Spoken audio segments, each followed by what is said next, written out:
Hey, what's up, y'all? Welcome back to another episode of Shit Talking. I'm here with my boy. Tony Tattoo. Hey, Tony. So before we get into like real conversations, you want to tell the people a little bit of what you do? So I'm a tattoo artist. I'm from LA. I was born in East LA, raised in West LA, and did not think I was gonna be tattooing, but here I am. After I would say like 20 years later, I decided to want to be a tattoo artist. Hold on. So how long you been a tattoo artist? I'm going on 10 years. All right. I know a lot of tattoo artists. You know, like used to do tattoos with like fucking guitar strings. Right. Tell me a little bit of like what even makes you want to be a tattoo artist, fool? You know. Besides the money, obviously, right? Yeah. Like, No. what pushes you to be like, damn, like, You know. I think I got it. You know what's crazy? Everybody looks at it like how tattooing. You know, I was like, oh, it's not for real. I saw that shit like my mom used to be like, oh, that's just fucking vulgar type shit. You know, you're not gonna fucking get nowhere with that shit. You know, and when I was young, right, I'm like, hell no. And even myself too, I was like, man, I ain't gonna find no career in that shit. And that's how I saw it too.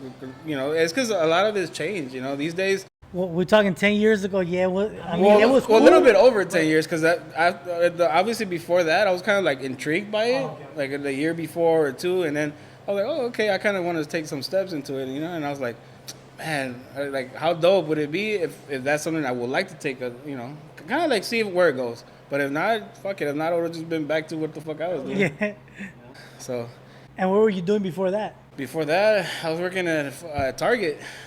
Making shit money, but I was there.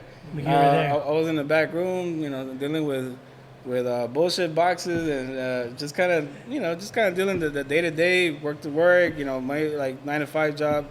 It was hard. It was hard times, but before that, obviously, I had multiple jobs where at one point I wanted to be a DJ, I wanted to be a boxer and shit. It's like you can never find your fucking your. So something hits, right? Right. Lo que menos espera sometimes. Right. And you know, it's just sometimes you just feel like when you know you're for it, you're for it. You know, if not, then it's just not for you. You got to know your limit. So, what pushed you to be like, I think I could do that? Did you know how to draw? Did you like how to draw? Because I feel like that takes a lot of patience, no? So yeah, so crazy enough, drawing. I only started drawing when I was like 12 years old. Started doing cartoons and shit. I got really involved into doing like Dragon Ball characters, like just the anime. And like, I don't know, and from there, I just kind of didn't see it like a real thing to continue with it, but I was just kind of like, all right, cool. But I didn't see it like a big deal in my life as far as art was, right? So then when I got into my my junior year, I got into art class, and little did I know, I didn't do shit in that fucking class. I was just more like just kicking back, just fucking around with my class and passing, you know, that was it. I wasn't doing shit. And I didn't even think, I didn't even think I was going to keep going with it. I did more than I did class. All right. So, and that's the crazy part because, again, I wasn't doing art. Like, I didn't care for art like that.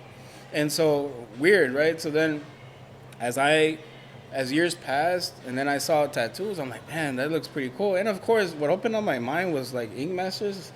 Oh, okay. So when everybody would watch Ink Masters, everybody was like, man, that shit looks dope. And I was intrigued by it. I was like, oh, okay. So now, like, I could see everything being art. And so that was what held me back, because back then people were kind of scared because you had to follow certain rules. Right. You know, when you can't put a line on portraits, you can't do this and that. And a lot of times I would ask, when I got my first tattoo, people were like, I asked the artist, I'm like, hey, you know what? Like, is it hard to be tattoo artist? And he goes, yeah, it's fucking hard, and you gotta really fucking know your ups and downs about art, right? So I'm like, all right, fuck that, I ain't gonna do it, right? So then, later, like a couple years back, I got another tattoo from another tattoo artist, and I asked him the same question, and he goes, bro, like, why didn't they call me this? You know, he had a different name. And a shout out to him, my boy Movies and shit. And he's like, oh, wait, didn't they call me Movies and shit? And I go, I don't know, what the fuck, you know, fuck, you like movies? I don't fucking know. And he goes, man, I used to sell movies and shit. So his nickname became El Movies. And he's a good homie and shit from back in the day, you know. But he is the one that kind of opened up my mind and be like, man, as long as you want it, you got to do it. You can do it. Yeah, if you want it, you know, because a lot of times people be like, oh yeah, like I could do it. I'm like, just because you draw and shit, I don't mean shit, man. These Way days, different than skin, right? yeah, like everybody looks at it like, if you know how to do, if you know how to draw, you could be a tattoo artist. Bullshit. Like I could tell you firsthand that's full of shit. Like not, you don't always have to be an artist to be that tattoo artist. But does it help you? Oh yeah, it fucking does. And yes, you'll get to progress more and further along the road. So it does help you for sure. All right. Yeah, man. What was the point that you were like, damn, that's it, I'm a tattoo artist? Because I feel like there's a lot that you're like, man, I'm doing these tats, but I don't feel like a tattoo artist, right? So, damn, good question. So when I was I started tattooing at home, man, and tattooing at home, it was more like, so who am I gonna fuck up? Like who can I fuck up, right? But I was actually scared because some people that are tattoo artists and they start learning, they don't give a fuck. They tattoo themselves. They tattoo Right. fucking fruits, veggies. Like it's crazy. Like even fucking what The pigskin shit or whatever. puercos and shit. So. And it's crazy because I didn't see myself kind of fucking pork skin and be like, oh yeah, I'm gonna sit there and do it. Like I don't know why. And nothing against them, shit. I respect the whole hustle because back in the day, that's just what they had. Yeah. So, but again, this was 10 years ago, and crazy enough, a little bit over 10 years when the tattoos started revolutionizing, like as far as like the mechanics of it. So machines and everything started upgrading. So I'm like, fuck, I'm lucky I came in at the right time. But back to the part that you're saying, when did I feel like I was tattooing, or I want to be tattoo artist, or that I felt like I could? Yeah, that you're like, dog, I am yeah, this is it. Okay, so my first going home and doing tattoos at home, to be honest, my first supporters were my girl, and second supporters were my cousin and shit. And shout out to them, my girl and my cousins. They were my cousin Willie. They're the ones that really like kind of gave me the inspiration to be like, they believe in me, And also it sucks because I wanted to show that people that anybody could do it if you want it, if you put your mind into it. And that goes for anything, not just about like tattooing. It goes for barber, Business, but barber, yeah, yeah. anything that you could be self-made, handle, push it, but you gotta do it. You gotta earn that shit. And people don't understand earning it is just feels much better than just giving it to you. Yeah, hell yeah. People don't fucking understand that. Because nobody could take that from you. Right, nobody. And ain't nobody gonna, face you to tell you, oh yeah, you because of me. Fuck no. Like I'm sorry, I mean me, Yeah. So, but back to that, it was more like because of them, I started pushing the idol on the tattoo part, right? So, but I got shut down. There was a few tattoos. I'm like, damn man, this came out shitty. Not because of them, but other people that are willing to let me tattoo them. I was like, God damn, man, this is like shit, man. I don't even know if I'm. Oh, but you told yourself, like, okay. I told myself, not them. They were like, oh, this shit look fire. And to me, I'm like, damn, my head, I'm like, I'm fucking dying inside. Cool. But it will hold me back. I feel like I'm not 100% sure about sticking with this. Okay. After a couple years, well, actually, I'm sorry, I'm lying. After a couple of months of doing that, my brother passed, right? So when my brother passed, rest in peace.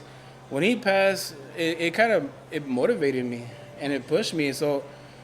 Because of him, and I felt because of him, it was more like, oh, dog, I always felt like I had to prove something to him. So when he passed, like, I had that in my mind, like, I have to fucking do this shit, and I have to fucking succeed no matter what the fuck the cause is. So I didn't give a fuck. Ain't nobody was gonna be in my way. I had to get there. So going into that 6 months, and then when my brother passed in those 6 months, I kind of stopped tattooing. Oh shit. And I was like, I didn't know what I was gonna do, to be honest. And I was like, I don't think this is for me. It just shut me down. And it sucks because my mom was the one that she passed away too. But because of her, when my brother passed, she was like, you know what, mijo, like, just fucking that could help you therapy wise. So I felt like pushing me that because of her, I went back 3 months later. And then I went back, and sure enough, it was like therapy. I felt like my mind was lost in tattooing. So from there on, I felt like, you know what, I'm going to continue with this. And in doing so, after those 3 months of break, remember, I was 6 months tattooing. I stopped, and then stopped for those 3 months. I continued 3 more months, and I decided to open up my old shop on West LA. And that's when I knew that this is my shit, and this is where I'm at. So not even a year in, you opened Yeah. your first shop. Around 9 to 10 months of tattooing, I said, "Fuck it, let's give it a whirl. Who gives a fuck, right?" And it pushed me because also, no disrespect to any tattoo artist, but at that time I was more like, you know what, like ain't nobody gonna tell me no, you know, that's just how I felt, and so. I kind of wanted guidance, but I didn't know from who. I'm not the type of guy. I'm not the type of guy to ask anybody like, "Hey, dog, can I see your work?" Or like, "Hey, dog, show me," and shit. Like, I just more like I kind of observe and just ask a question here and there. But that's the most. And those artists that know and that helped me out along the way, shout out to them. If I don't name this because shit, I don't. It's been a while, man. So, but because of them, and at that point, 9 months into tattooing, that's when I knew. After I opened up my first shop, that's exactly what I wanted to do. That was it for me, and that was it. All right, let me ask you, because you say you didn't like that tattoo around 6 months. When you came back, did you do a tattoo and you were like, oh shit, I got way better? You know what?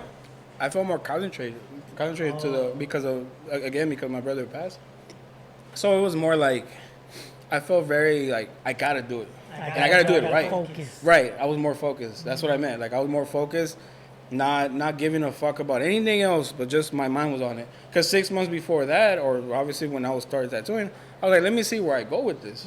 So I didn't see there was gonna be like even a career. I just saw like, yeah, full of shit. Let's just see what. And it sucks because along the way, you know how Latino families are. They don't believe shit. Until it happens. Right. They're like, yeah, just use it as a fucking hobby, or they don't believe it. That shit is not gonna work. Especially like you're saying, fool. 10 years ago, I remember I started getting tatted when I was 17, 16. Fool, back then the tattoo was like, oh, you're a cholo, you're a criminal. Like, nah, that's not what it is. But it's funny, like 8 years ago, I think when David Beckham started getting tatted, it became a fashion. You know what's crazy? Like I wasn't into big on soccer, but it's just there was one thing that I did see from looking at Ink Master is that it was the first season. I think there was a doctor that came in and got a tattoo there, and I was like, but he's all blasted. He was all blasted all the way to the neck up, or I mean, neck down. Sorry. But obviously, as a doctor, you're all covered. Yeah, you're covered. Right, so you don't show. But then when they show, and they said, what's your profession? They're like, oh, I'm a doctor. I'm like, what the fuck? And he's all fully tatted. I was like, shit, if he could do it, then where the fuck? Yeah, anybody. And that's how I saw it. Because back then, like you said, it was more like, if you were tatted, they saw you like a cholo. And that's how family worked. You're onto something. Right. So they were dogging you. They were looking at you like you ain't shit. And so to me, tattooing was like, booyah. Like, it wasn't something that I was like, I'm like, my mom, dude, like, everybody was more like, man, like how the fuck you think you're gonna make it? Or how many gauges can you tap? Right. And I was over here like, damn, man, like they're shutting me down, but it's all right. Like it is that's what motivated me. That's what pushed me, and that's thanks to them is why I'm here. Nah, and I feel like sometimes when you get pushed, that's when you know you're strong way, right? Because there's weak people, they would have folded. Oh, they're right, but like me, fool, I kept getting tatted because I was like, nah, fool, this ain't about being wrong. It's about like fool, I'm trying to build something too, like, but you only seen the tattoos. And like I said, fool, I remember one day a soccer player besides Beckham got tatted up, and he was like, hey, tattoos are normal now, huh? And I'm like, bro, I feel like tattoos been normal, but you just saw it like a criminal act, which is not. It's fashion. But once it got into soccer, fool, with Messi getting tatted, I feel it became like, okay, now for sure it's fashion, it's not threat. Like, that's fucked up that we had to go through all this, for the other ones, but fuck it, hey. That's what it's all about, evolution. It's fact. Like, a lot of it's changed. That's why I'm saying, like, when that time, and that's when Ink Master came out to me, that's when it started opening up my eyes. Where like, oh, you can be free. Exactly, and not only that, the art is open to it, right? So, and then I learned a lot because back then, if it wasn't for that, I think I wouldn't have opened up my eyes. Been more closed-minded? Right, because at first you look at like, oh, puro pinche cholo, or puro hood fools and shit, right? And so when I saw it, like, oh shit, look at this little, like this young, Asian getting down all the way, fucking fully tatted, right? I'm like, oh shit. And he's in business, or he works at a bank, yeah, like what? And they're professional, what they do, and they're just getting art. That's all it is. That's all it is. And people don't pay attention to that, and that's the thing to me that now I see this. It doesn't matter what you get. It doesn't matter as long as it either means a lot to you or it's artistic to you. Because if you ain't getting shit, yeah, if it's not offensive, hey, right? Because I've seen a lot of people that they get shit from nomás por gusto, and I'm like, all right, more whatever, you know. Hey, I seen Ronaldo with this tat, and I wanted like, what does it mean to you? That doesn't mean to him. Oh, dog, don't even get me started with the tattoos that people bring up to me. They'll be like, hey, man, you know, I kind of want something. No, they show me a picture like, hey, man, I want, you know, whatever, like you said, like oh, Ronaldo, or look what Messi got and shit. And I'm like, that's great, but that's their piece, you know. That meant something to him. Right, and then that's something that they wanted. Don't get me wrong, like, it's cool. Sometimes some pieces, I'm like, oh shit, that's pretty dope. So let's create something like that. A little different for you, yeah. Let's do something that's close enough that we can make it both of us combine and be like, oh, that's something dope we can work with, you know. But I don't like when people sometimes be like, no disrespect to anybody, because I swear, like I get that a lot when they be like, hey man, like I want this tat. I'm like, you know, let's do something. Can we do something different? Or hey, you know what if I give you this? Let's change it a little more. Right. They're like, nah, I kind of want it like this. I'm like, all right, which is every tattoo artist's problem. Like a lot of times, anybody I talk to, anybody that's around, it's facts, man, and they could write this shit down that they feel like it's true. Like we sometimes want to do our own, and sometimes they don't give us a privilege to do it. Right. So that's the only thing too. Is like they don't give you the freedom To get a little more creative, like, look, that's dope, but I can make it feel better for you, like more personal. And to me, you know what? It's crazy because at first when I started tattooing, it was more like I was doing what anybody was asking. But you know what it was too, that since I didn't have any clientele like that at first, it was more like You just fuck it. right. I was taking whatever. I didn't care if it was like tres puntos. Fuck. I didn't care if it was like the thinnest cross ever. Like I don't care. I was taking it, but also that's not what I wanted to just do. I wanted to be like open minded with it, and That you could show, like, look, this is what I kind of created. right. And but then the thing is too, like again, not everybody's open to give you that privilege. So, and I wasn't big on social media until now. Now you could kind of see that I'm opening up a little bit on that, but it's hard, man. If you don't jump on the social media world, you ain't getting nowhere. It's hard. It's tough because this opens up the world to them a little bit more. That's cool, and that's why OGs fucking hate us too, man. I feel like that's a resume to everybody now. If you don't got that many followers, you don't got that many followers, bro. Let me check. Like, motherfucker, you say you like that one, though. Oh, man. I could tap that on YouTube, but a little different, you know? Like, nah, but you don't got 50,000 followers. Like, man, get the fuck out of here. Right, but you know, and sometimes like I seen some people that like they got like 50 to 100K, and I'm like, you got me fucked up, dog, and some work that they got. But hey, I'm not gonna knock them down on their hustle. You feel me? Like it is what it is. They got where they're at. Cool, do your thing. But I'm like, whatever people see in it, great, cada quien. You know, like I'm not gonna diss people. Whatever. It's your skin. It's your shit. You know. Nah, yeah. And the reason why I like get into depth with this shit, because I feel like it's the same when I became a barber. Fool, people don't believe in you. Like, nigga, you can't cut hair. Like, nah, fool, I can't, but I'm gonna learn. You know. And then the reason why I asked you, how did you know that you were like, hey, nigga, I'm a barber? Because, I mean, a tattoo artist, because I never knew, fool. People used to tell me, hey, you're my barber. And I'll be like, I cut your hair twice, nigga. I'm not your barber. What the fuck? I don't even know how to cut hair. Right. And then once people are like, hey, give me your number. And you're like, oh, shit, hold up. I think I'm a barber now. Like, that shit hits you out of nowhere, fool. Like, you know, you could be a barber and you don't see it. Right. Other people do. Like me, I used to cut people and they'll be like, hey, fool, you get down. That's better than my last barber. The fuck, this was dumb. I'm whack. Right in my eyes, because you judge yourself. Like, I feel like me, fool, I will put like, nah, fool, I could have done it better. Next time it gotta be better. But they'll leave happy way. But me, I'll be like, you feel like unsatisfied. Unsatisfied way until you start like hitting it. Well, that's how we are too. Like we judge our own shit, right? And we feel like, but that's good though. We judge our own. We judge our own shit, right? So we can feel also that we have to push ourselves. And to stay humble. Right. Stay humble. Fuck yeah, all day. I mean, I'm sorry, but to those that I don't give a fuck, they're not here in this day. You know, you ain't humble. To me, you ain't shit. I'm sorry, but I stay humble. I keep it real with those real ones around me. My circle of friendship and family that I have is very small, to the point that those true ones, and they know who they are, and to this day, like, they see me at my worst, and now they're starting to see at my best. And I'm not even there yet. I would love to still push it there, but there's still a lot more to go. But I'm saying, like, those people that rock with you from day one that you fucking struggled to man, I've been through shit to the point that I'm like, damn, man, because of them, I'm still here too. You know, but real shit though, like, that's exactly what you just pointed out. Like, as long as you're ¿cómo te puedo decir? like how you were saying, Like judging yourself. judging part. So when you're judging yourself and you feel like you could do better, that's the key to like when you want to get better. And people don't realize that you gotta be that judge. Like there's sometimes some people that they don't even judge it. They're like, yeah, I'm the shit. Yeah, exactly. Fuck, you're like, yeah, your shit's whack as fuck. But hey, whatever, right? But when you start to think like that, that's when you're humble. Yeah, that's cut. That's cut, huh? Cause, fool, like I'm not gonna lie. When I was younger, I used to be a shit talker, right? But cause I like, certain things you do that you feel that you're good and people can recognize, right? You play soccer, I'm good, I'm the shit. Can't nobody fuck with me. When I got into barbering, way, that's when I felt like, oh shit, this shit humbled me, way. Cause even if you say you're the shit, there's barbers that been, you only been in the game for 7 months.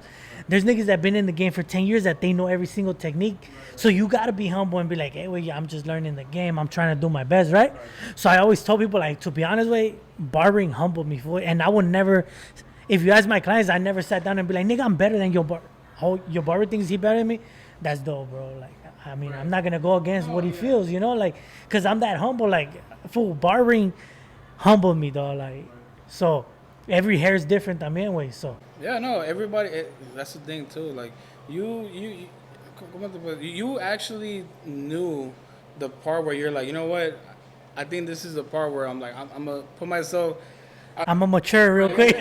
Like I'm mature now. Like let's go forward from here. Let's use this to my advantage too, because you're the one that you're gonna know. Hey, you know what? This is my limit. I need to cut that shit out. Yeah. Because there's always gonna be someone better. Hey, to this day, someone better than me at anything.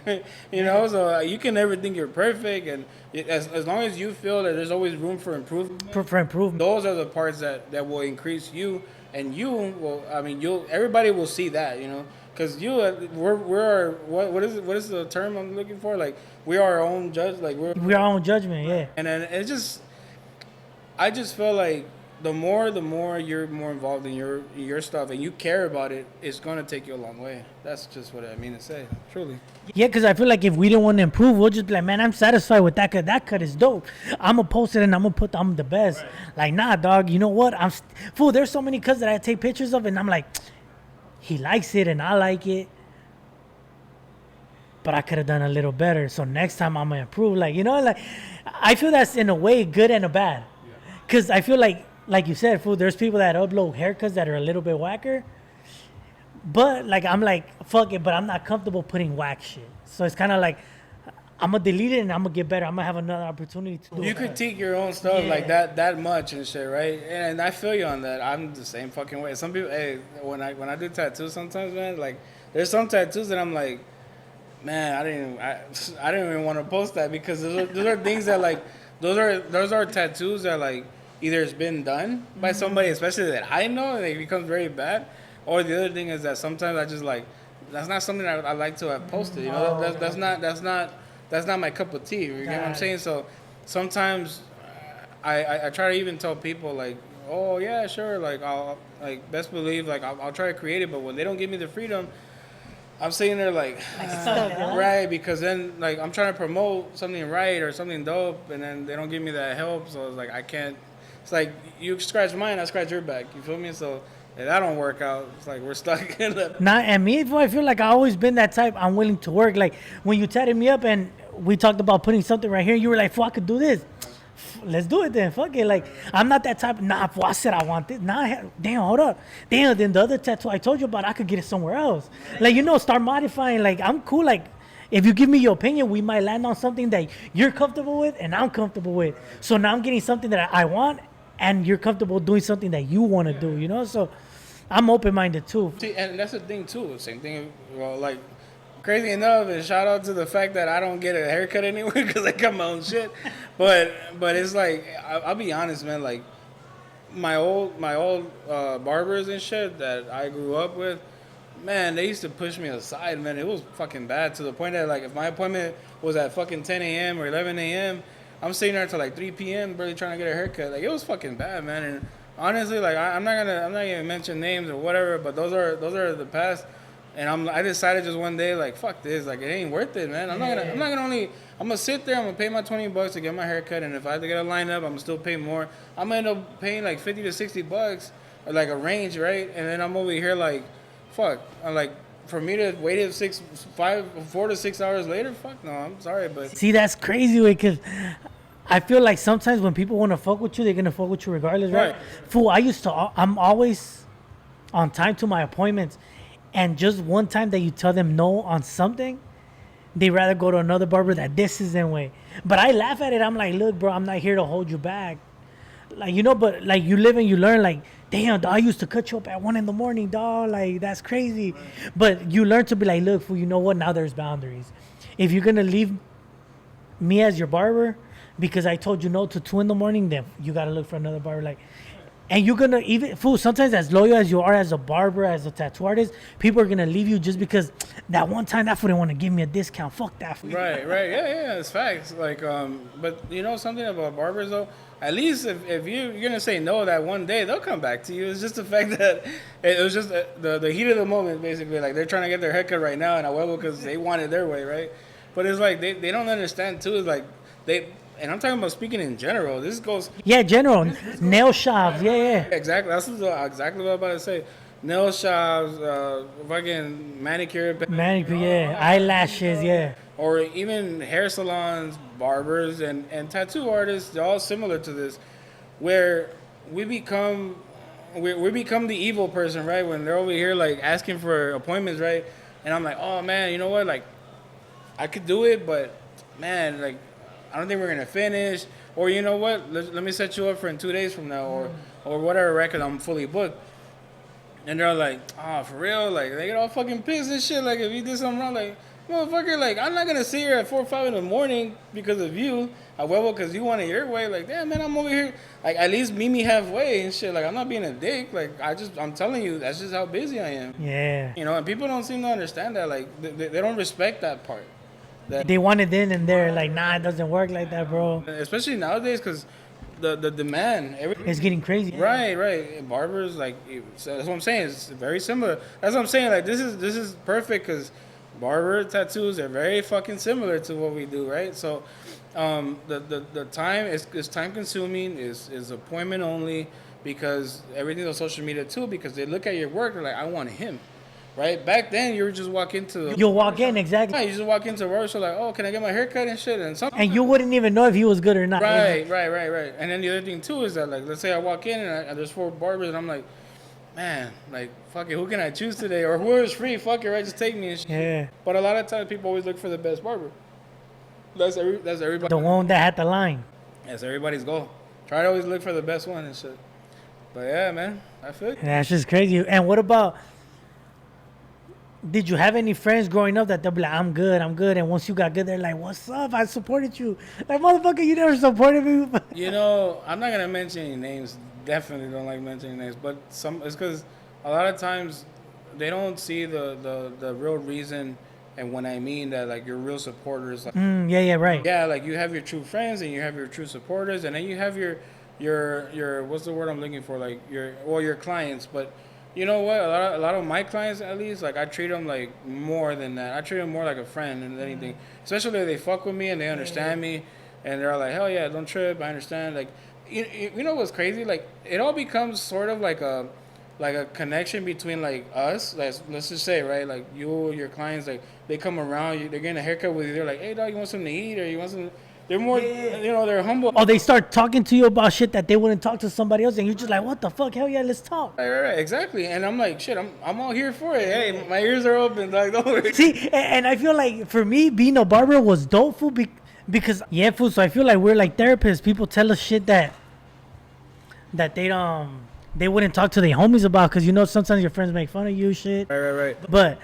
And I feel like that's why I always wanted to do podcasts, because it's like, hey, dog, I just had a dope-ass conversation with this dude. Like, man, we could just have dope-ass convos, you know? Right.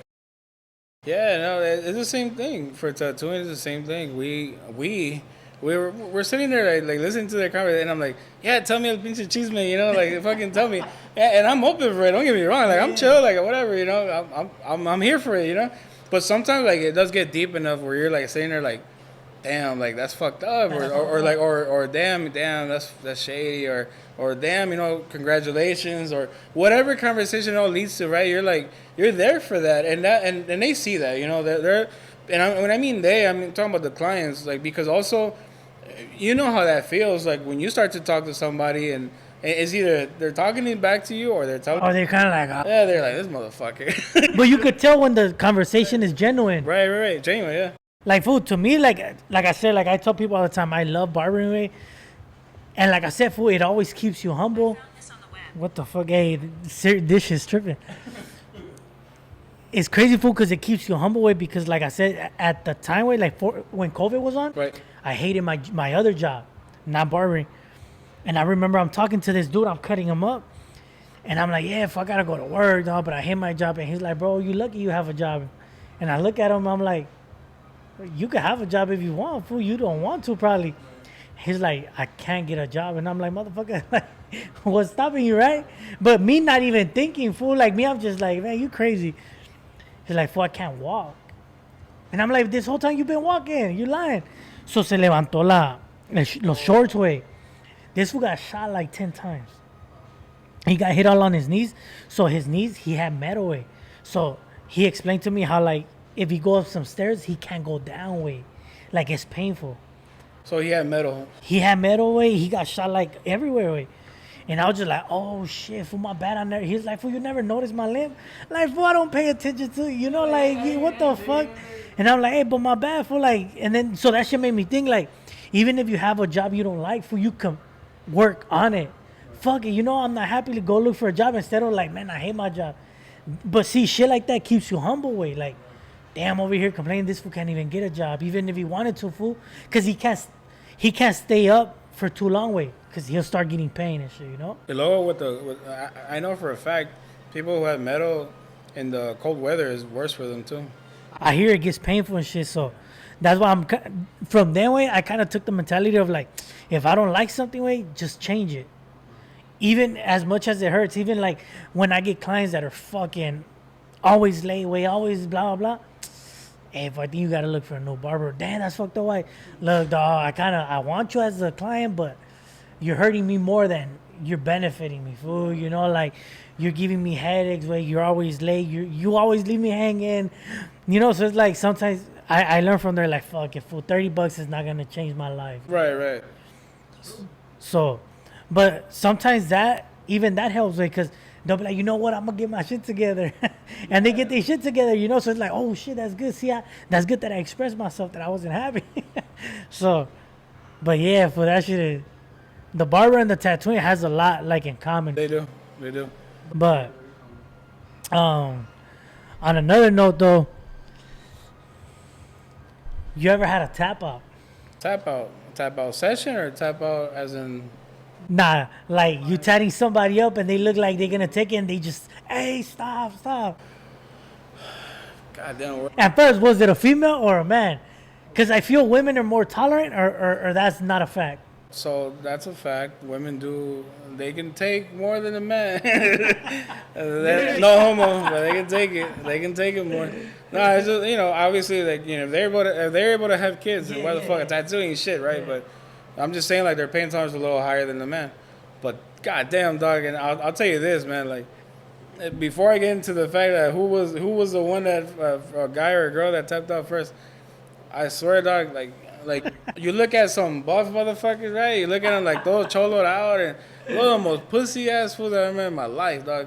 Like I'm sitting there, right? I'm thinking like, damn, motherfucker, throw my mouth. I'm over here like, oh, like gym fools, like, right? Like no, like motherfucker just came out of jail type shit, like fool my mouth. bench pressing, all kinds of, okay. And then you know, I'm over here like, oh, we're gonna handle this shit, right? The tab's gonna be fucking cool. Nah, for as soon as I start, like, oh damn, man, this kind of hurts. And I'm like, damn, man, we're barely starting this shit. We got like 4 hours into this shit more, dog. So then we're starting, and yeah, fucking halfway they're kind of like, oh man, we're almost done. I'm like, come on, dog. And that's the thing too. When I'm tattooing, like, well, at least when I'm tattooing, I'm more like, I get very like, where people start to kind of like, oh man, it hurts, and I'm like, I understand, it's fucking needles, right? But the thing too is like, I'm not gonna rush it neither. Yeah. So it's like, to me, I like to kind of take my time, and I'm like, I go as far as the client can, but sometimes, you know, I try to encourage them, you know, to kind of, you know, just get through it. Right. You know, this is why you're here. You're doing it for the beauty, or you're doing it for the fact that it means a lot to them. Right. Because especially when I'm doing portraits or to somebody, I'm like, man, you know, remember why you're doing Detail, yeah. Yeah, because it's I care for it, and so if I care for it, you should care for it too. So, but going back to who tapped out, the ones that tapped out was I believe, if I recall, it was a fuck, it was a girl though, for this one, and but the reason why too, it was color, and color pieces they hurt more. You gotta shave more.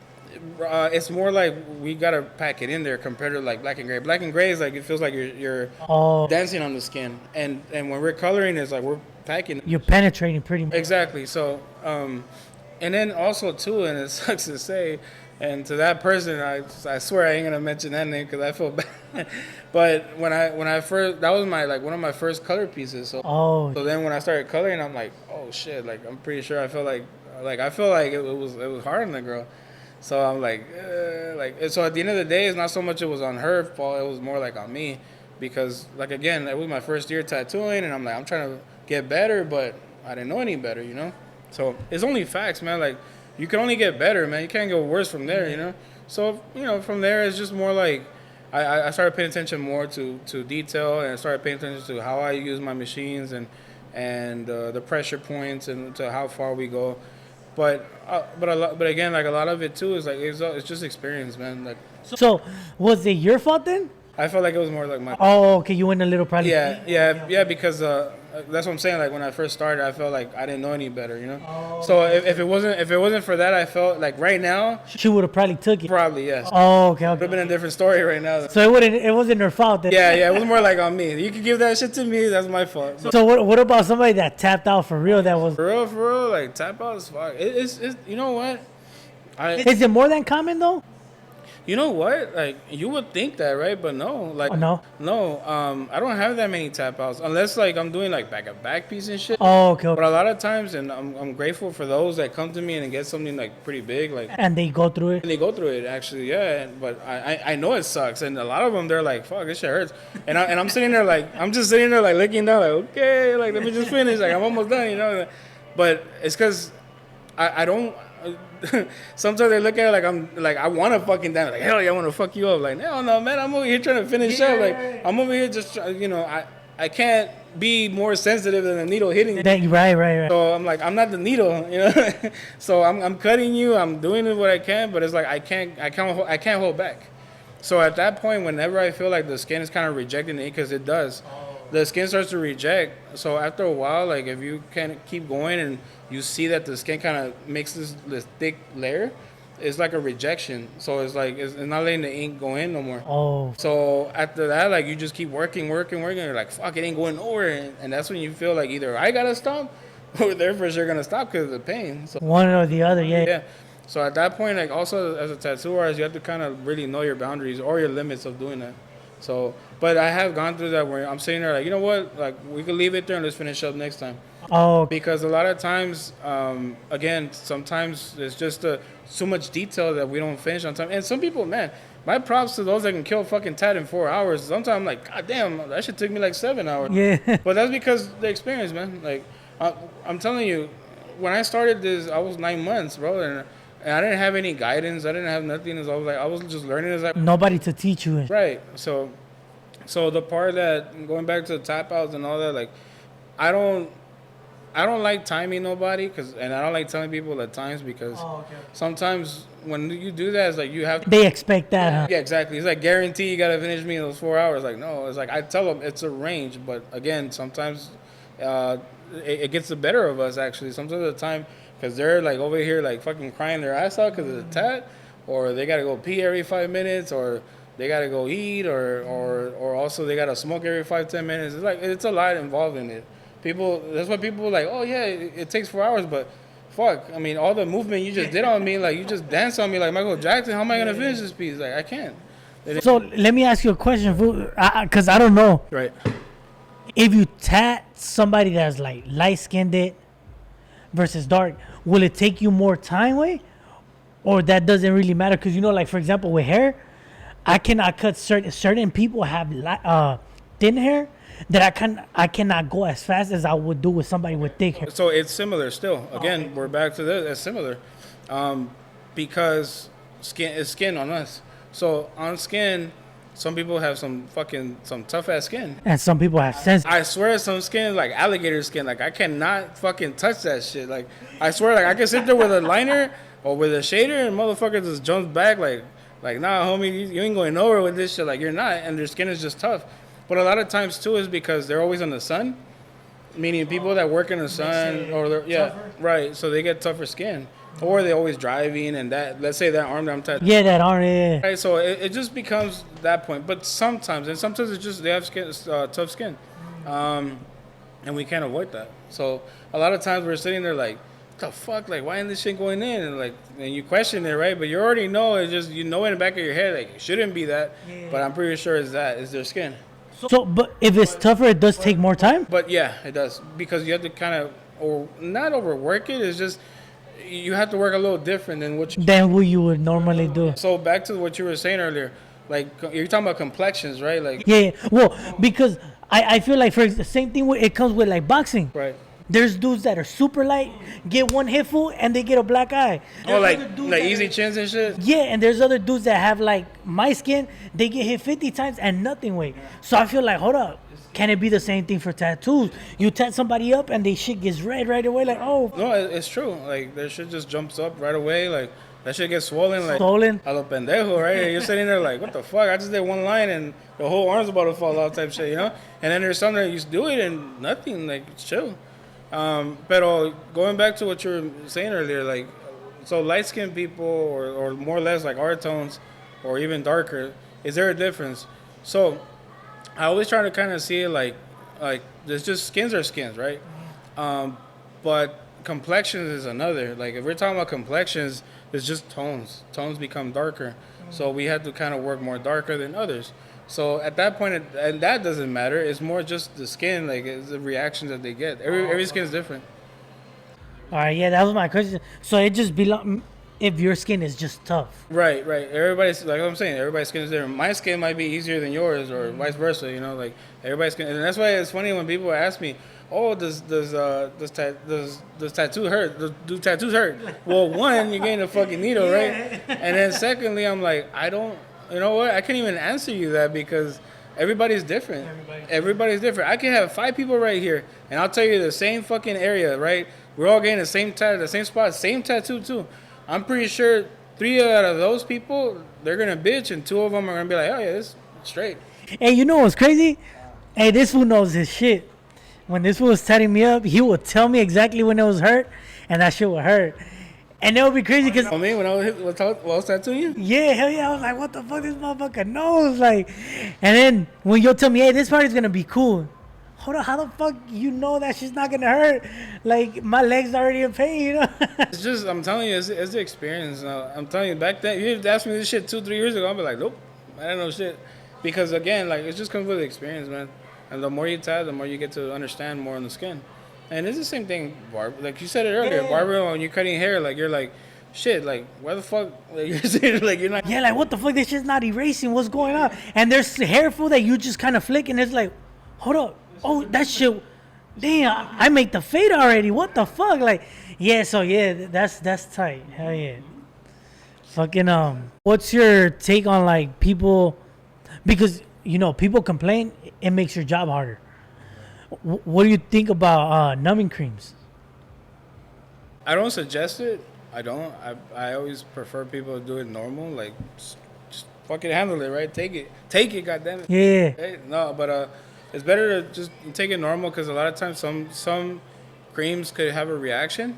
1, 2, the skin might be a little bit more like it gets a little thick layer. Oh. Okay. So, but it's working, yes. But the fact that you use that, it overpowers the skin area a little bit, so that when you're tattooing it, that little thick layer that it just landed with the cream, we're doing it and it helps, right? And it's helping your tattoo part, but when it heals, it might kind of reject a little tiny bit of the tattoo, some percentage of. So instead of being super dark, it's gonna be okay. Right. So, well, in general, I always, if you look at my work, man, I go a little darker. Right. So. people always, and it's crazy because people ask me all the time, like, damn, it's a little dark. I'm like, yeah, but wait, give it a fucking few months, and then you're gonna come at me like, oh shit, this looks pretty cool because it didn't fade.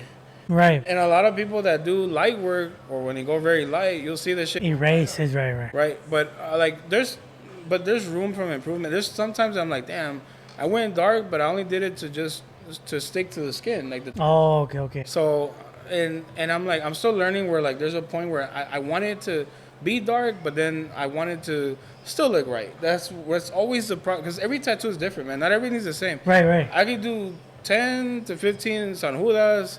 And they're different. And then why? Because of skin tones, or they're not handling it, or the fact that a lot of it plays along the fact that their skin is tougher, or they're complaining because it hurts. Like, I can't even help the tolerance part. Yeah.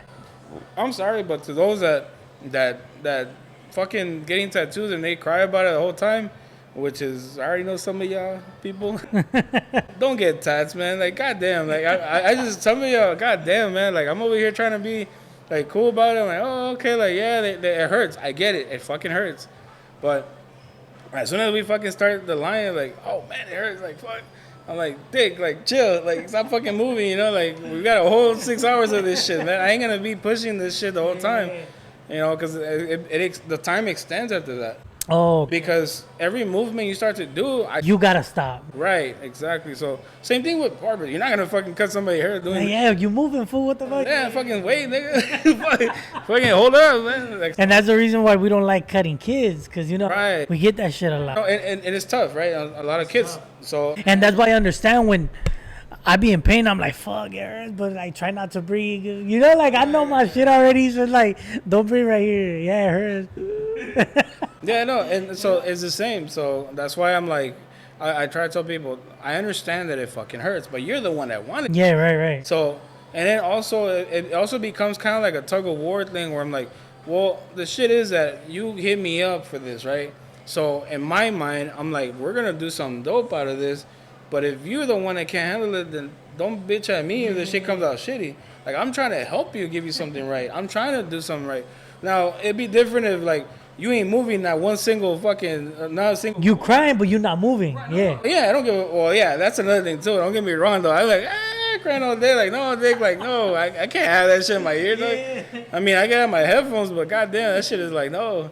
But what I'm saying is that, like, I don't care even then, yeah, right, if they're crying about it. But the thing about it is that it does get, little things like that does get annoying. I don't know about you, but I'm pretty sure, like, you gotta keep telling someone, don't move. Oh yeah, it gets annoying, like. Yeah, right. Like after 5-10 fucking times, I'm like, Dick, yeah, estás a la verga, ya, corta el pelo tú solo, you know, like, fuck, here goes the fucking clippers, you know, because it gets annoying, you know. So I'm the type of guy that, like, I have patience, I really do, but when don't test my patience either. Like, I'm very fucking chill. I'm very like, okay, cool, you need to use the bathroom. Okay, you need to take a shit. You need to fucking go eat. You need to go what the fuck you gotta do, right? Like, I don't care. I don't give a shit. But don't extend this more than you have to, because of you now we're pushing it another 2-3 hours and you don't even realize that. But because every fucking minute counts. At that point is like, I get the part that we have to eat. We gotta fucking eat. But the part that, like, oh, hey, dog, I'm gonna go take a smoke or whatever. Every fucking hour or every 30 minutes, I'm like, dick, like, and then those fucking. Because now it's fucking up your time. Right, now you're extending that time. And the other thing too is, like, where they're like, oh, let's take a break. I'm like, okay, like, which is fine. I'll take a break here and there. I get it. But, well, my man, we took fucking 5 breaks in an hour. Like, hell no, man. I'm like, there's a certain limit too. Don't get me wrong. Shit, I get tired. I'm like, fuck, dog, because. You know, sitting on my ass all day, that shit fucking, my ass fucking can't take it all day, dog. You gotta fucking, you know, kind of move around, stretch and shit. I'm like, you catch me in the corner, fucking bending down, touching toes, cause I'm like, goddamn, my back. You gotta stretch? Yeah, dog, gotta do some stretch, dog. What about, has people ever gotten tatted away and they don't tell you, then they're like, zannied out? You know what, dog? I swear, dog, I tell this to people. If you are, don't fucking tell me, dog. Because I don't want to see that shit. I don't want to see... If I see you looking like you're zannied out, dog, or you looking like fucking... Like you're on some other universe, dog, like, we're done, dog. Because Because you're not helping me neither. Because at that point, you're fucking moving, or you're over here thinking you're in space and shit. Like, it doesn't help the fucking situation. You're making it worse. Because I know, like, young dudes, though. Even drunk people. That's just how it is. Like, I swear, if somebody comes in drunk, I'm not tattooing you, though. They move, huh? I'm not going to. Yep, the movement. You're going to make my time even longer just to deal with that. Fuck no. I ain't got time for that shit, dog. Like, because I know before the numbing cream shit, I remember the young dudes, the 19, 20-year-olds, they were getting zannied up for pain. But some fools will pass out, and I'll be looking like, what the fuck are you doing? Look, man, to be honest, to all you motherfuckers I know that fucking go to the bathroom and talking about, oh, yeah, I'll be back and shit every fucking 5 minutes. I already know what you guys are doing. I don't give a fuck neither. Like, I already know. But don't tell me neither. Hey, bullshit aside, because whatever to get you through the fucking pain, I don't give a fuck what you do, right? But it just don't fucking tell me. Don't be like sitting here talking about like, oh yeah, fucking, oh man, fuck out of here with that shit. Because first off, the only reason why I say that is because I know in my conscience, dog, if something happens to you, It's in your conscience. that's your fucking pedo. I didn't fucking tell you to do it. I didn't tell you that was fine. You know, that's why. So in my first shop, you know, I had to deal with walk-ins, meaning people walking in. Anything, yeah. Right. So anybody will walk in. So I felt it was more like in the suing side of it, like where anybody could get in there and be like, oh yeah, well he told me to fucking take that, blah blah, or he told me to take some painkillers and shit, but yet he fucking OD with drinking, right? Like no, I don't say shit. So to me, it's like they asked me like, oh, I don't give a fuck, bro. Don't go get the fuck out for a minute and do it. I don't want to know, yeah. I don't know what you do, right? But come back to just sit your ass down and don't move. That's it. That's all there is to it. Because we're going to sit here for 6 hours and you either going to not move because I'm going to care for the tat, man. I'm here for the tat. I'm here to take care of you. But if you don't care for it, then why the fuck should I? That's just how I see it. Yeah, yeah. Yeah, man. It's a lot to it. And on some funny shit, what's the most uncomfortable tat you done on a guy? That you gotta either say no, or you just damn off for real. Like I don't want to. Oh fuck, dog. Where do I begin? So, this one was a little awkward to me. It's funny but awkward, right? This is one of them. One of them was the fact that this is when I first started tattooing too. Actually, it was like 6 months tattooing, 7 months. I was in the shop, and this guy walked in, right, and I've told this to a couple people actually that when they ask me that what's the most odd or weirdest or fucking dumbest tattoo you've done, to me that's one of the dumbest, but also kind of like, So the guy comes in and he goes, oh, I kind of want a cross right here, right, and the forehead, and I'm like, I look at him, man. Look, you know, he looks young. He looks like he looked like he was in his like 25, 26, right? We're basically almost the same age because that's around the time I started, right? So I saw him and I'm like, all right. So then I went back, I did the stencil, I got ready, and I'm like, okay, shoot through. I sat him down and I'm about to start, right? And I'm like, I'm looking at him and I'm like, I gotta ask, you know? So I'm like, hey, dog, so if you don't mind me asking, like what do you do, you know? Like, what do you mean? I'm like, oh, like, what do you do, like, career-wise, or what? He's like, oh, I work at Yoshinoya. I'm like, motherfucker. I'm like, Yoshi. I'm like, at that point, I'm like, fuck it. You work at Yoshinoya. Hey, props to you, my boy. Let's get this shit going. You ain't got no career. You got nothing ahead of you. Let's do this shit, right? Like, it's like, to me, it's like I don't know. I have this thing about people where, and I mean people, I mean clients or just general people, you know, like myself, that when there's no goals in their lives, like, that's one of them, like, where I feel like, you have no goals for real? Like, it just sucks to hear that, you know? Yeah. Like, I get very, like these days, especially, like, I like to hang out with people who are, like, motivated. I like to hang around people who, like, they want something. They want something. Right, and they want in their life. And they're never happy. They want more and more. Right. I don't like to fucking be like, oh, like, I'm going to go work at McDonald's. Or, you know, this is something that, it just, to just kind of come into this conversation now that we're on it, like, my son, he's young. He's a little, you know, he's 11-year-old, right? So he still don't know nothing, but in a sense, right? He doesn't know much, but everything, they can see that shit on YouTube. Anything, everybody thinks that they're millionaires and shit on YouTube, right? So he goes and he asks me like, oh, Dad, like, man, I want to work at this. He goes, I want to work at this barber shop, but they're telling me to like help out and be their helper type thing. And I'm like, you got me fucked up. And I got mad, and I'm like, bro, like, and even though my son, but I'm like, to hear that, I was like, kind of like, Yeah, what the fuck? Yeah. yeah, like my boy, like, first off, like, don't talk like that. Like, I would like for you to tell me, like, hey, you know, I'm gonna become a firefighter. I'm gonna become a, for all I care, president or the fucking or the next cartel. For all I give a fuck, but something bigger than just. Yeah. I'm nothing against what you're gonna do. The job is a job, but it's like, I guess because you don't know in a sense. Because I'm not trying to teach him neither right now. Like, meaning in the sense of, I don't want his mind to be about money right now. Like, I want it just to be focused. Just focus and That's all I care about for him to do, right? But when he told me that, it just threw me off. Like, what the fuck? And I was like, no, man, like, jump into something else. Like, I like for you to tell me something like, you know what? I'd rather be the barber, or I want to be a barber. I would have been like, hell yeah, good for you. but a fucking helper. Right. So you didn't tell me that? I'm like, you're degrading yourself. I understand. That's my son, of course. And I'm like, maybe I'm being too hard on him because, again, we as parents or to any. You want the best. Right. It's like I'm not trying to dog him. I'm not trying to be like an asshole. Like, it's just I would like for him that told me something like, oh, I'm like, oh, dad, like I want to be a barber or something. I would be like, great, good for you, and I'm proud of it, right? Or whatever it is you want to do, but support it. But in the sense that, you know, that he wants to do better or be better. Right. That's all. Like, and that's how I saw it. So, to the point that we were mentioning earlier, I sincerely feel like I want to be around people that are just motivated in general and are pushing themselves, because I feel like you're pushing me.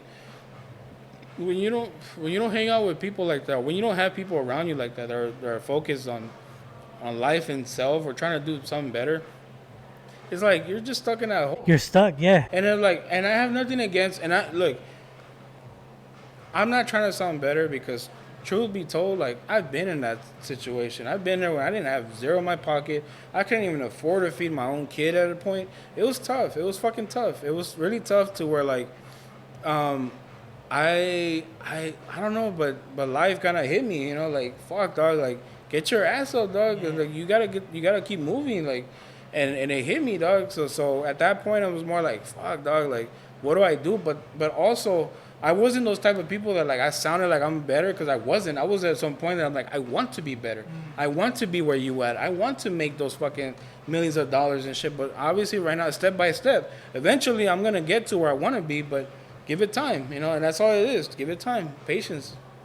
And so, shit, here I am, and still just pushing. That's all it is. Now getting on some other topics, now that we talked about everything that you do and shit, I like that you say it, because look, like you said, I don't have nothing against anybody, but I feel like I struggled because I didn't have a silver spoonful, you know. My parents struggled, you know, 7 people in 1-bedroom apartment. So now I have a son. Wait, so when, like, my wife asked me, hey, would you want the baby to be a barber? Yeah, fool. So my wife asked me, like, hey, would you want the baby to be a barber? And I tell her, like, yeah, from like 15 to like 2021. Yeah, but to be honest, I feel like I became a barber. Everything that I'm doing is so he won't have to even. Why you want to be a barber at 15? Like, that's cool if you want to cut up all your friends, make extra money. But I feel like, dog, like, I took all the risk. I'm the one that suffered. So you can focus in school and try to be something that I couldn't even thought of. Fool, like, nigga, shoot for the CIA. Shoot, you know, like. And I told my wife this shit, like, to you it might sound crazy, but I came from 7-8 people in 1-bedroom apartment. I would have never thought that we could drive the cars that we drive, right? Like, you could only imagine it, but, like, is it realistic? Probably not. And then you grow up and you're like, what the fuck? Okay, I'm not in that 1-bedroom no more, nigga. Fuck this shit, right? Right. So I told my wife, like, nah, like, since a kid, I gotta push it to my kid, like, bro, you gonna go to university or some shit, but there's no what if, like, nah, fool, like, you have to do something unless you could prove to me at 18 that you own some fucking businesses. Oh shit, fool, you don't gotta do shit, you own businesses. But I don't know, like, a lot of people might be like, oh, fool, that's fucked up. Like, nah, bro, I know what we went through, that I want my kid to, like, dog, like, you don't have to worry about a bill, about food on the fridge. Just get straight A's, dog, because that's all you gotta focus on, you know. So I don't know, but that's what I think, you know. Oh, it's true. It's true. I same. I we were in 5 people in a fucking single apartment, like, and it was not cool, man. Fucking sharing beds and shit like that, or like, look, and this obviously I was little, so I was sharing bed with my mom, like I was when I was young, right? And then there was a point where I'm like, I was like 12, and I'm like, hell, no, I ain't gonna be living like. Yeah. Then I'm like, what choice do we have? We don't. We're 12. Fool. I mean, we think we grown at that time. We think we know it all. But then you grow up. Like, now I see 20-year-olds and I'm like, fool, you still a kid, way, right? But like I said, like, the reason why I'm doing this to my son, because I want you to enjoy your childhood. I don't want you thinking about grown man shit. Fool. Like, that's not, you be a kid. Because when you grow up and become an adult, this shit is not as fun as you would think, you know? So enjoy your childhood, even when you're 20, 21 way. If you want to fuck around, like with this girl and this girl, I get it. You're young. You're not supposed to get married at 20, you know? But I want to teach them this fool because I feel like we were meant to, like, at 20, you got to get married and get kids. Like, what the fuck? Like, hell no. Like, I want to enjoy my life. What the fuck you mean? You know? So that's why I'm so hard with my wife about that. Like, nah, like, we got to let him enjoy himself. And she's like, I don't want him to be a player. Like, if he's 15, he doesn't know any better. I can try to tell him respect women, and he might respect women, but he might want to have two. Like, what can I do? Like, you know, he has to go through that. Be like, oh shit, look, you broke a girl's heart. How does that make you feel, fool? Like, you know? And that's the thing too, though. You know what is crazy about that? That also they see it in their parents. Like, Right. not to say I'm not saying that part. I'm just saying like what I'm saying is that they see is like sometimes they're like maybe that they saw you with and then the fact that you maybe when you were younger maybe they saw like, oh, you look like you was pimping it or whatever they see on TV for all I care, right? It's just stuff they see. That's what I'm saying. Like YouTube and all that shit, everybody can see anything. Yeah. Anything, even TikTok, they see all the TikTok, YouTube, todo, way. fuck all that shit. But whatever, right? It is what it is. And but our kids, man, like my son too. Like there's a thin line where I'm like, fuck, bro. Like, if we can only do so much, but you know what's the crazy part? So I have a daughter too, right? I have my daughter. I have a 4-year-old daughter. Well, sorry, when I keep saying 4, because she's about to be 4. She's about to be 4 in September. So, not realizing that part, meaning that I have a daughter, is just now put it to this way. I'm sorry. Back in the day, I always respected women because of my mom. Actually, I take it back to that. So, my mom was the one that kind of guided me in the sense. Well, because it's stuff that she went through, a lot of trauma, a lot of things that she went through as a young Right. child, and even growing up.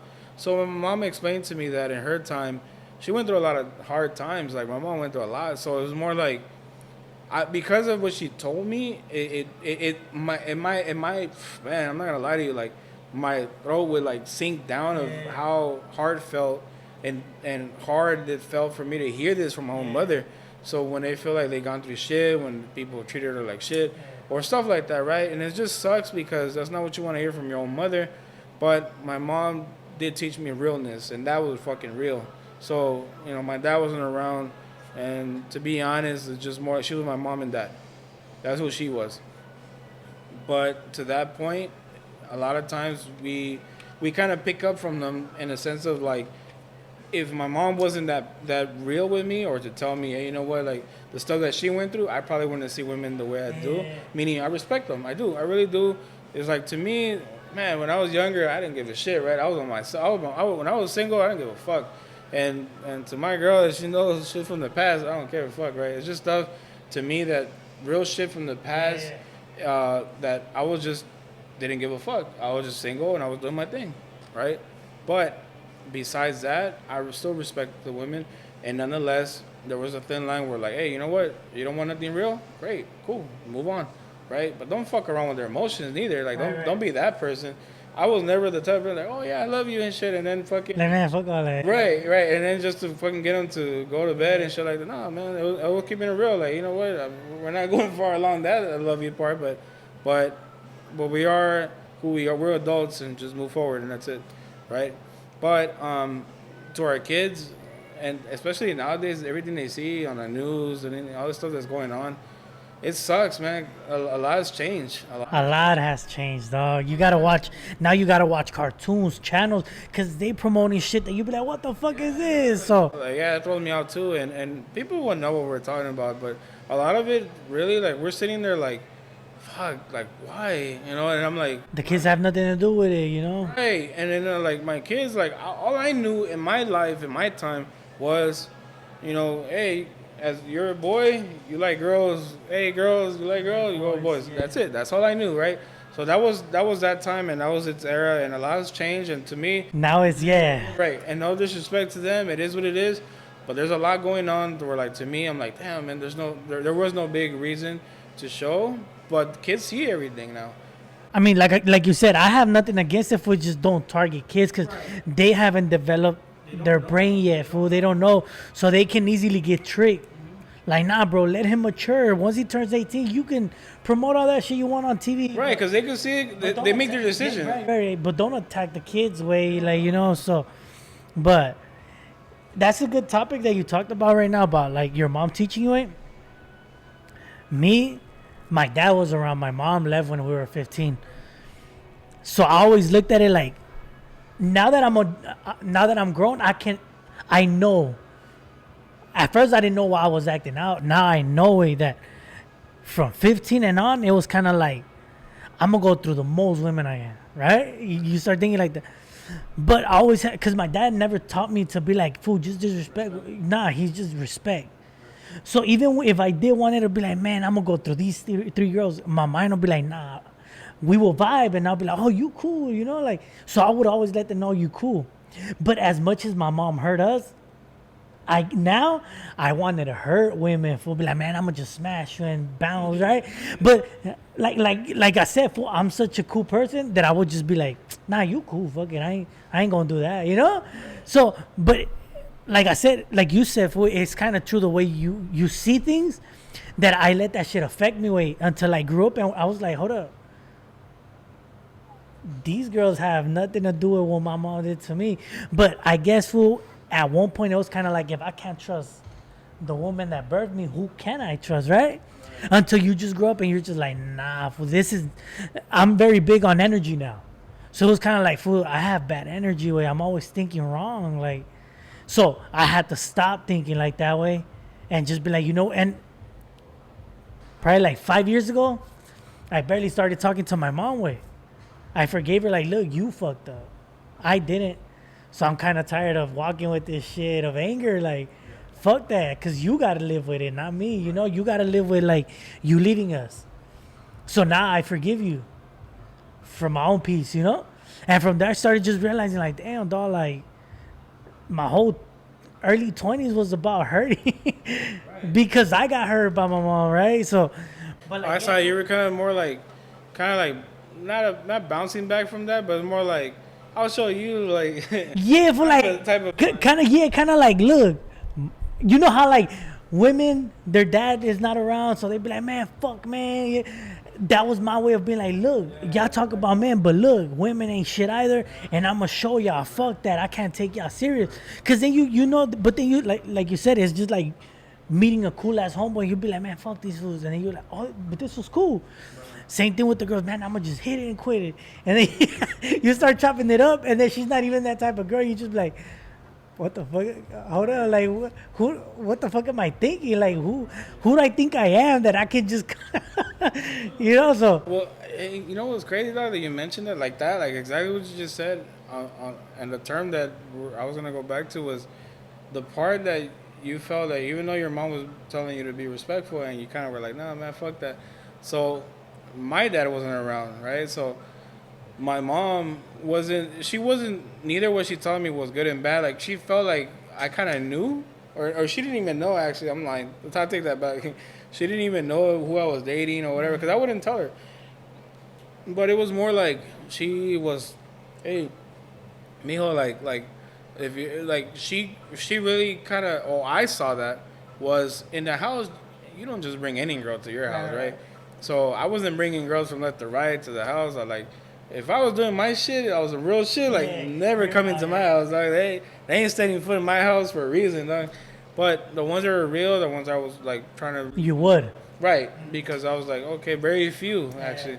But so when I was in high school, my dad wasn't around, and those are the times that I actually needed my dad. It was more like a guidance to know, like damn man, like how do I act or what do I do? I never had a girlfriend. How, and those are the times that you need a guidance. And my dad wasn't around, and you know what? Like there's a certain resentment towards it, to where. No, fuck it. There's a big resentment on it, and that's the truth, and that's facts. That it hurts. It hurts because you're the type of person where you want shit to go like smoothly, or to understand what it is about. Hey, dad, like, or speak to your mom. Hey, like, mom, dad, or whatever. Like, who you feel comfortable with? Because I felt comfortable more with my mom, but again, because my dad wasn't. Right. So I'm pretty sure my dad was around. I would have been more comfortable telling him About girls, yeah. like, damn man, like that, like shit, she squirted here. What the fuck did I do? Or hey, this type of situations and stuff like that he would have told me differently. But I'm not gonna talk to those things about. Yeah, because it's like, what the fuck, yeah. Right. So and with you, like your relationship was with your pop. Yeah, with my pops. So to me, it was more with my mom, but I wasn't gonna tell her everything. And it wasn't bad. It was just kind of like I'm not gonna mention all this to my mom, right? So, but at the end of the day, I just needed that guidance, and he just wasn't there for me, and it sucks because we are here for our kids. Like I'm here for my son, Yeah. and I want him to grow up to understand what's right from wrong, and I want him to really ask me like, hey dad, like my girl, I have a girlfriend, or what let's chop Let's chop it up, yeah. But I don't want him to be también like I don't give a fuck type of like feels. I want him to actually go through his experience. Okay, well the thing is you have a girlfriend. Okay, great, but a lot of times these days it gets a little hard to really know if you're trying to get into with a girlfriend. It's tough these days, and because everything women and boys and men see everything's online, and everybody thinks that they're pimping and shit. I swear, like, and all the influence, hablando como like rappers and shit, like women rappers and. Or even women, fool, not respecting themselves anymore, like, so you look at it like, look, I kind of like you, I want to take you serious, but when I see you on Instagram, you're somebody else, like, right? So it is, I feel like it's hard for our kids growing up, and I feel like the new generation is not as tough as we were. Right. Because I feel like for my family, they used to roast me all the time. Well, that was the thing. We roast everybody. So you go to school and people try to roast you, and you're like, man, that's not, nigga, they already told me that shit, like, right? And I feel like our kids nowadays are more like sensitive way. So when things like that happen, it's like, damn, it's bullying. Like, what the fuck? Like, that shit wasn't bullying when I was getting bullied then. Right. You know? It's just the whole world changed, man. It's very sensitive now to a lot of things and shit. And that's why it's funny. I told my girl this, man, my kids wouldn't survive the shit that I went through in my time, And it's a lot of times these kids, they wouldn't survive the shit that we went through, right? Like they couldn't even put a fucking DVD in to a fucking DVD player, even if their life depended on. Like they have no idea which way it goes what, right? Like I'm like, come on, man, like it's for real. But what I'm saying is that it's just life is different. Life is way different, fool. But you know what? We gotta continue with the punches and everything that life throws at us here in this world. We continue and move forward, Even respect, I think it changed. Change, yeah. Me, fool, when I used to hang out with my friends, I was always a shit talker. I like cussing way. For some reason, I like cussing since I was a kid. But when we'll go to my friend's house, oh, hi, ma'am, how are you? Right? And I feel like kids nowadays, fool, they go, man, fuck you, bitch. Yeah. Hey, fool, watch out. The mom's right here. Man, I don't give a And it's not even that. You don't have no respect. No, and it's not even that. Like, I've seen some women or kids, even girls, punches and shit at fucking men or just in general throw punches at older people. And I'm like, oh, come on now. Like, you really want to get your ass beat. Like, you know how back then was more like you don't hit a woman, you don't hit girls, and nothing, right? And these days, I be watching videos, I'm watching like fucking girls getting their ass beat by a man because this woman threw hands on that fool. And a lot of times I'm like, okay, well, if you're going to throw hands, you better expect one coming, But if you're not throwing any hands and the man se pasa de verga, pues that's otro pedo. Hey, fool, speaking about that, I don't know if you've seen, my wife just showed me this video yesterday. It was this lady in Chicago. She was arguing with a guy. But the girl kind of toned it down, She was just like, man, whatever. The guy's like, bitch, say something else and I'm going to punch you. I guess the kid se bajó del carro, güey. He was like a 12, 14-year-old kid. Se bajó del carro, and she's like, go to the car. And the guy's like, bitch, go to the car. And the girl's like, come on, go to the car. That fool starts punching her away. They're like in a Popeyes or something like that. Starts popping her away. Nobody's like telling this fool to chill. El niño, way, I guess the mom had a gun permit, and that fool lo mató, way. What the fuck? Yeah. So I guess they were gonna go to trial for murder, but I guess they dropped the charges because they showed the video like, hey, she had a license to carry, and that fool was beating her up, you know? So, I mean, I'm not condoning it, way, but it's like, you should never hit a woman, right? Like, that comes... Well, por eso te digo, like, just like that, como que no se la merece, basically, right? Yeah, fool, like, you hit a woman, way, like, it was a man, you know? Like, so it was like, hey, fool, like, the kid defended his mom. Hey, but you know what's crazy these days? Like, I've been seeing a lot of couples on social media or anything. Oh, they weren't even a couple, fool. They were in a couple. I guess the girl was ordering, and I don't know if the guy just started tripping on her. Yeah, fool. And the girl was kind of like, man, what the fuck? And that was like, bitch. Yeah, fool. I mean, I'm not condoning it, but just don't hit women and shit. Right. No, of course not. You know, that's the number one rule. But these days, everybody But like we going back. There's no respect nowadays, way. Yeah, it's down the drain already. And then, like me, way, for example, I feel like, you know how you wanted to talk to your dad about girls? With my dad, I would talk, but it was to a certain... Because my dad was always, like, shy. So he wouldn't... If I was to, like, hey, pals, how do I talk to this girl? He'd just be like, what the fuck? Just talk to her, you know? Yeah. Like, he's actually respectful. He's actually respectful. Yeah, he's more chill, fool. So I guess that's why even though I tried so hard, it was like my respectful side will come out like, fuck, I can't do this shit. But when my mom left, fool, it was around 15 where I started kind of like, damn, I'm shy, but I want to talk to this girl, you know? Yeah. And it was kind of like, damn, I need my mom. I wish my mom would tell me how to get her, you know? So I feel like my teens and my early 20s, it was kind of like, learn. Argue with a girl, man, you a bitch. Like, and then I'll be like, hold on, what the fuck? Nah, dog, that's not. But like I said, fool, I didn't have a mom to teach me. Fool, you can't call her a bitch just because you mad. You get what I'm saying? So look, man, I'll tell you this, man. I have a temper, right? Where a certain point, like I'm very chill. Like as much as you see me chill as fuck, right? I'm chill as hell. But my temper when it picks up, like it's like I don't have a filter to the extra limit, right? Yeah. Like I don't care. Like it sucks. It sucks to say that because a lot of my family members, even my relationship, or even just friends in general, like. Even when I know that I shouldn't be saying that, but it's just there's a limit to where like. So you go, yeah. But it's just you got me there, and it's like you didn't have to get me there, but that's why I don't give a fuck, right? And that's the bad part about it, right? Like you don't want to be that guy, but I am that person. When it comes up just to snap, I snap. Like I don't give a fuck. Like I'll lose my temper, but I'm like I'm hella chill. That's the problem, I guess. People say, right? They say the most quiet ones are the most... Son los más cabrones, yeah. Right? So a lot of times I'm very quiet, I'm very chill. Pero yeah, you push me to a limit, me vale verga, y te mando pa la otra, right? Like I'm pushing it back.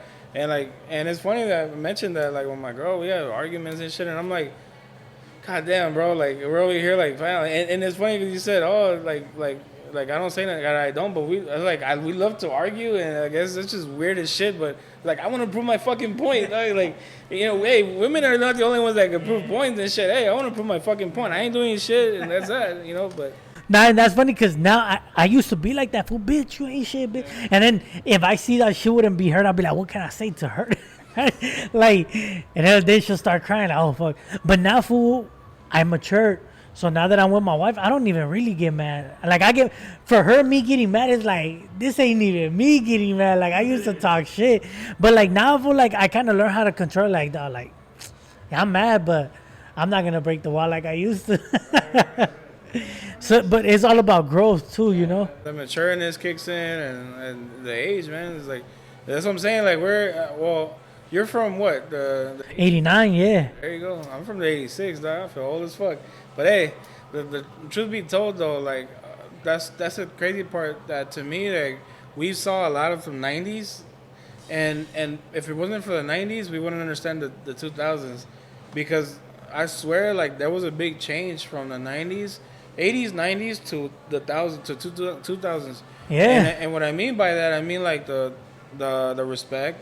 I seen that fucking fell through, and then I seen the Relationships, because now everybody, the marriages are because of TikTok, because of Instagram, you know. And it sucks because, okay, so I'm the type of guy I believed in the back then relationship was you meet the person, you grow to understand the person, you link up and you're like, okay, well let's see where this goes and it gets serious and we'll take it from there. But goddamn, these days are like, oh yeah, I meet you, we fuck, and now we're getting married the next week. I'm like, oh mommy, like you guys, and then that's how they fall apart worse because they don't even know each other. Also, you know they met through Instagram type shit. Like, Oh shit. man, we were talking for 2 months. Like, what the Right. fuck? So yeah, what happened to like walking down the street and talking to a, Fucking Tinder, that, you know?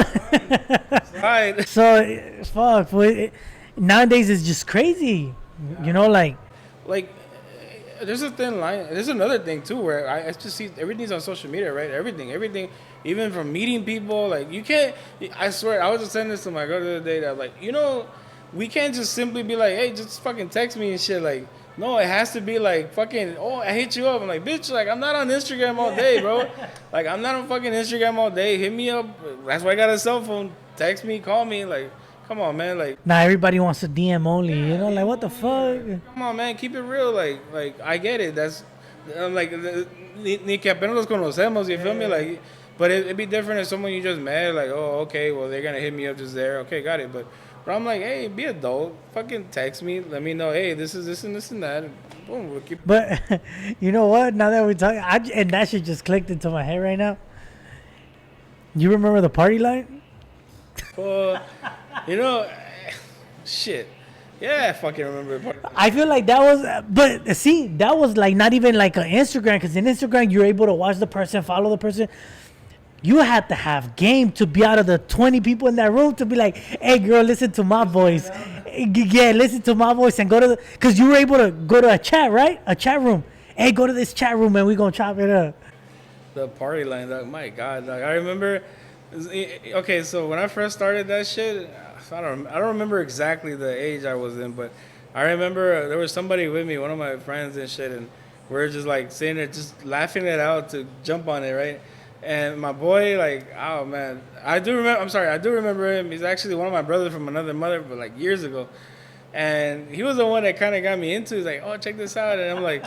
So I went on it and I'm like, and then girls are sitting there. I'm like, how the fuck are you gonna know it's a girl, right?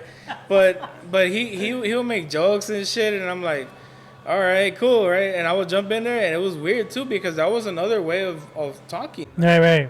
another way of Communicating with outside, yeah. right. But you wouldn't be able to see the person.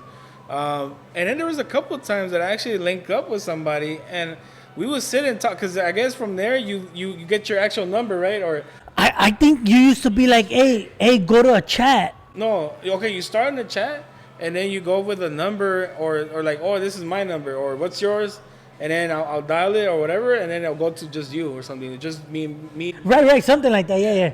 And then I remember I picked up a few times talking like that, and they're like, oh, how old are you? Like, you sound like you got a deep voice. I'm like, man, I'm only 15, man, you gotta be fucked up, right? But yeah, that was like my first starting points of like trying to talk and shit. Like, Good, nah, fool. When I first got into it, I was like, what, like 10, 11? And I remember my friend and his buddies, they were there to talk shit to guys. Man, fuck you, fool. You can't see. But I would hear girls like, hey, and I'll be like, hold up, why can't we talk to the girls? Man, fuck out of here. Ain't nobody got time. We talking shit like, I kind of want to talk to girls. I don't know, you know?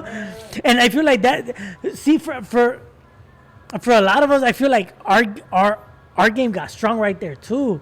Because you would have to stand out against like probably dudes that were 20. yeah, there was a bunch. You know, so, because I remember you can go to the private or you could go to the room where everybody's in that room. Oh, I used to hate. That's what I'm saying. I didn't like that one because everybody, you sit in there and you're like, have to scream. Yeah, you have to scream, but I feel like sometimes I'll be like, man, let me just go see what's going on. And you hear a voice like, hey, you with that voice, what's your name? Da, da, da, da. And then they'll just like go to the fucking chat and then. Man, I would sit there like kind of like I'm not I'm not a what's the word I'm looking for? Like I don't like being a tag along. Like I don't like being with I don't like doing what everybody's doing. So that's what I'm saying. Like I remember me trying to talk to them and then like jumping into something else, and I'm like, oh, what's your number? And then we'll link them to the private one because because that's the only way you're gonna be able to. Yeah, be able to communicate. Yeah, because the fuck with a group of fucking 10, 20 niggas and that shit, like we couldn't. Yeah, but damn, those were some good ass times. But now, and then you know what's crazy? Because back then it was kind of like you hear the voice, and it's up to you to tell me how you look and how I look, supposedly, right? As the Instagram fool, they add filters. They could put pictures in a plane, and it's not a true way. So everything's a lie, and then you meet them, and it's like, hey, what happened to all that? I lost it. Like, oh, this shit was fake and shit, you know? So like fucking MySpace too at the time, man. I remember, yeah, MySpace. Dude, I don't know if you remember this shit, but I was on that shit for a minute too. Techno, by any chance? Nah, what's that? Yeah, it was like an underground fucking thing. It was like party line. Well, to me, party line after party line was techno, and then techno was MySpace. That's how I. But what was techno? Was it online or it was on phone too? No, it was online, but it was more like it was an underground thing, like very very fucking like a ratchet type of MySpace. Oh, yeah, it was very ratchet and shit. Like it was fucking hilarious because that was where for sure you would meet the ghetto people. Like, oh, fuck. Guys, girls, whatever. But it was fucking funny. That's what I'm saying. Like that was the ghetto one because. Their profile would show, and they could post whatever the fuck they wanted on that. Like you could post a naked picture, and it was just you. And then the whole ratchetness, you could tell the homegirl from such and such barrio, and then fucking homies from the hood and this and that, and everybody would post whatever, right? Fucking whatever hood they were from, but they'll show everything, and that's what I'm saying. That was a ghetto fucking. That's how I saw it. Man, that's probably like a little bit before me, because to be honest, fool, I wasn't even on MySpace like that. No, I'm sorry. I was into MySpace, you know, trying to get it cracking or whatever. Then I remember I was kind of like, man, this shit is trash. Then when Facebook came around, I wasn't even on Facebook, fool. So a lot of my friends were like, bro, you know you can post music, you can do this. The fuck? What the fuck? It was cool. It was cool. Well, MySpace was cool. And that's when I think all this new shit started. Techno was like MySpace. You were able to fucking do your profiles, do your whole ghetto shit, like do music. It was fucking ghetto, and for those of you that know fucking techno, that's just how it was. But it was cool. I mean, that's what I'm saying. Like that's how you were able to communicate. That was the shit back then. You get me? MySpace was like the new trend at that time and shit. But it was cool having to set up your profile because that just kind of creates you know? Yeah. So I like that. But I feel like back then, if you faked it on MySpace, people will call you out. Now people are afraid to call you out. Oh, you a hater. No, I'm not a hater, fool. You don't got what you said in that picture. You're lying, you know? Right. Nah, you a hater. You hate me. You know what? Like, I think now people are able to fake that fucking Right. profile than back then. Back then, it's like you catch a person, you can tell. No, even if it was your friend, send that comment, fool, that's not yours. Oh, damn, let me delete this picture. You know, like, you couldn't fake it back then like that, so. That's what I'm saying. You couldn't, but you couldn't fake it, but now, like, with all this Photoshop and everything, like, everybody can fake anything now. Even fucking women, like, how the fuck they look. Shit, I didn't know they're girls or not. All right, so now that we're talking about apps and all this shit, how were you when you got your first little heartbreak that you were just like, damn, this shit hurt. I just want to cry, like. Fuck, you done made me cry, dog. Nah, it's like no matter what, dog, even girls, men, we all had that first little heartbreak that we're like, damn, what the fuck? Yeah, you can't fake the fun, and then, dog. if you don't, like, for example, me, fool, I couldn't hit nobody. I couldn't hit my mom up to be like, Mom, I feel something in my chest. You know, it was just kind of pain in my shit. Like, you were kind of like, damn, I'm a bitch. I gotta hold this shit in, and it fucked you up, fool. You know? No, like I got cheated, you know, before, and of course it's not a good feeling and shit. Who the fuck feels like it's and shit, you know? But yeah, I got cheated on. It felt like fucking whack as fuck, knowing that, like, goddamn, dog, this is how it feels. How old were you though? Fuck, I was like, I was 19, 18, somewhere around there. Yeah, I was fucking straight out dumped on. Like, it was fucking bad. You're in love and shit. Right. Well, yeah, it was how it was. You thought. Or I thought, right, at the time, yeah. So, but to be honest, man, like, it's lesson learned, dog. And the other thing, too, is, like, when we're young and dumb, is like, we don't, it's either we see it like we're gonna grow with them, or it's just you know, it's just another fucking. Was it like another hole in, what is it called? Another notch in the old belt? I don't know that. Well, that's what another notch in the old belt, right? It's just shit that went down. That's it. Yeah, la verga, move on. But you laugh at it now, right? I got what? Like you laugh at it now. Oh yeah, definitely. I have no regret. Like, to be honest, if it wasn't for that, I wouldn't meet and I wouldn't have having my kids to this day, you know. And so, for that reason, like, shit, fuck it, right? But like, I'm glad that even happened, because if not, I wouldn't have my girl, Yeah. my kids, and you know, I'm in a good place. It's just now I'm just focusing on business and just trying to move forward from there, you know. Yeah. Nah, because the reason why I ask is I like to ask a lot of questions because, you know, you're talking to your boys and you tell them, hey, fool, how old were you when you got your first heart? Nigga, I never been. Man, stop playing. Shit. Yeah, like, what the fuck? Yeah, fuck no. I mean, any motherfucker that's gonna say that they haven't been heartbroken, you got me fucked up. And girl and guy, you know, because like both of them, they be on bullshit. But honestly, dog, like it all comes down to, because when you're at 15, well, I don't know about you, but to me, when I was 12 to 15, I swear, like, I didn't care. I was, you know, where my mind was at. My mind was on games. My mind was on games and fucking what was it? It was that and just sports, I believe. I was just games, really, games and sports. That's all I recall. That's what I was focused on. I didn't care about trying to get with some girl or nothing. If it happened, great. But I was always on my own. I was always like, it's like, I don't know, when I was at 15 and 16, I was always walking like a loner, dog. Oh, bro. I was like, it's just, you know, I had a lot of hood fools try to hit me up, like, hey, fool, jump in the hood. I'm like, I don't give a fuck about Fuck that, yeah. Yeah, like, I have no disrespect to the hood. Like, I just always mention, like, respect the hood, but leave me out of it, you know? Like, you know, they're always trying to recruit, right?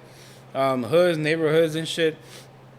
Crews and shit. Like, I always, even like a oneer and shit. I remember I used to write, damn, dog, there was two of them that I used to write. I used to write Source, and that was Source Oneer and shit. And I used to be a little graffiti artist, right? I used to always write that shit on paper, and I'm like, okay, I'm gonna do this shit on the wall. And whenever I do something on the wall, just real quick, that's the only thing you will see from me. But other than that, I wouldn't be like fucking really doing some dope shit. I wasn't all into the graffiti. I was just always writing on paper and shit most of the time. Nah, even with the tagging shit, I tried it once. I was toy. And not just toy, fool. That shit felt like, dog, like, if a hood catches us, they gonna think we from a hood, you know? So it was kind of this shit is scary, dog. I don't want no parts of this shit. Right. So to me, it was kind of like, I'd rather be trying to be a flirt. But when I was like 13, 14, I was a shy kid. I wanted the girls to talk to me. But it's like, nigga, who the fuck you... who do you think you are? Like, right? But in my mind, it was like, you talk to me so I can know. Like, nah, nigga. That's crazy that you mentioned that. So I was the same way. I would say I was okay.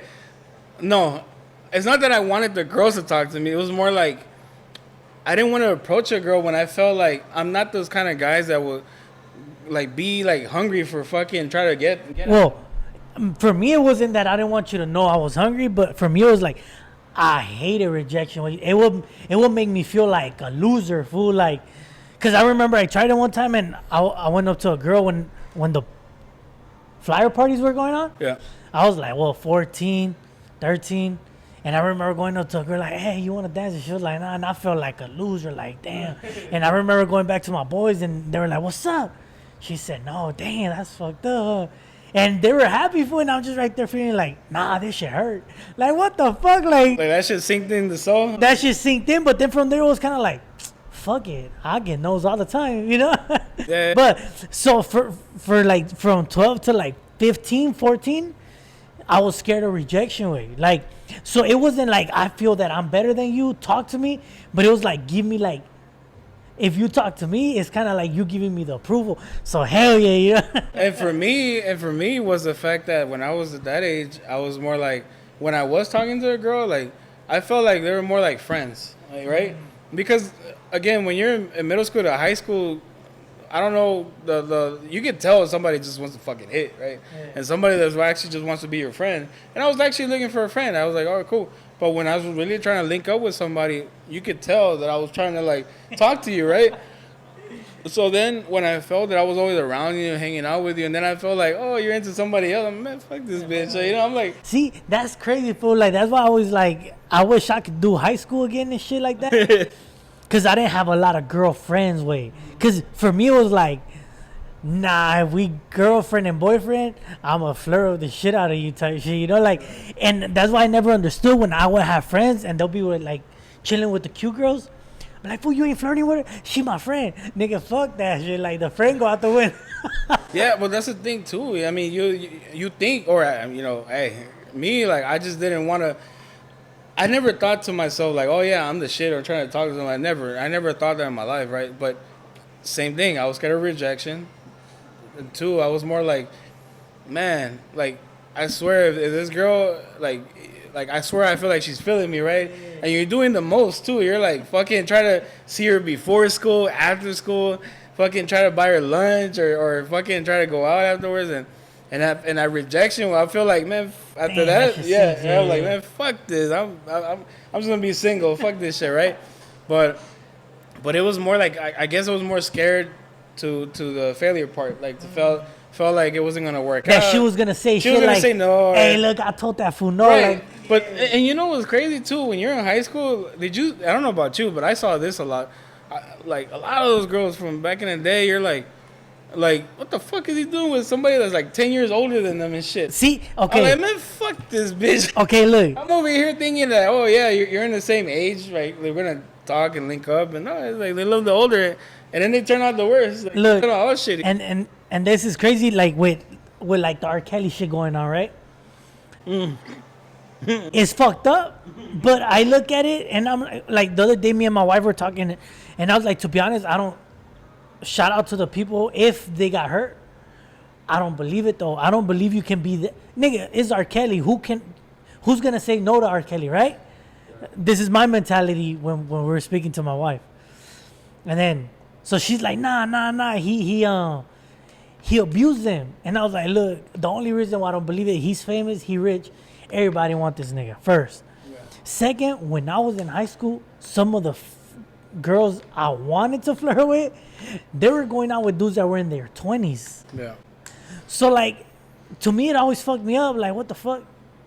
So when this happened, it's kind of like, but we've been seeing that shit all around all the time. But R. Kelly, I mean, we're talking about somebody famous. I'm talking about fools that like valen verga. We're talking about fools that can fucking. They're. I mean, They never grew up. right? They never grew up, and they thought fucking kicking it with someone younger. They're like, oh yeah, they got young pussy. Like fool, and that's the thing too. A lot of those girls though that turn out like that, and I'm not saying all. I'm saying like I have seen that a lot of them that turn out with a guy like that old or older, it just you can tell that their life just They're fucked up. right. I think your thing is shut. And then the thing to me is that I think that a lot of times when I would see that it would kind of put me down. Where like I ain't got no hope. Yeah, this nigga probably got a job. Hey, you not knowing he doesn't even have a job. But like I said, actually, I got a job at 14. I was already working at 14.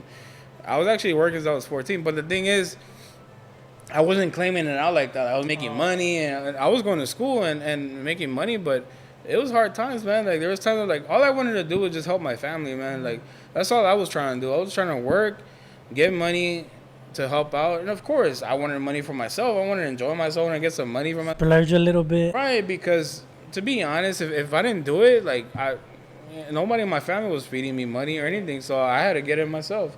And yeah, I mean, there were some bad times and there were some good times, and then there were some times where like I did whatever the fuck I could to get money. You know, I was hustling, man. I was selling CDs, dog. I used to burn motherfucking CDs and I used to make my money like that.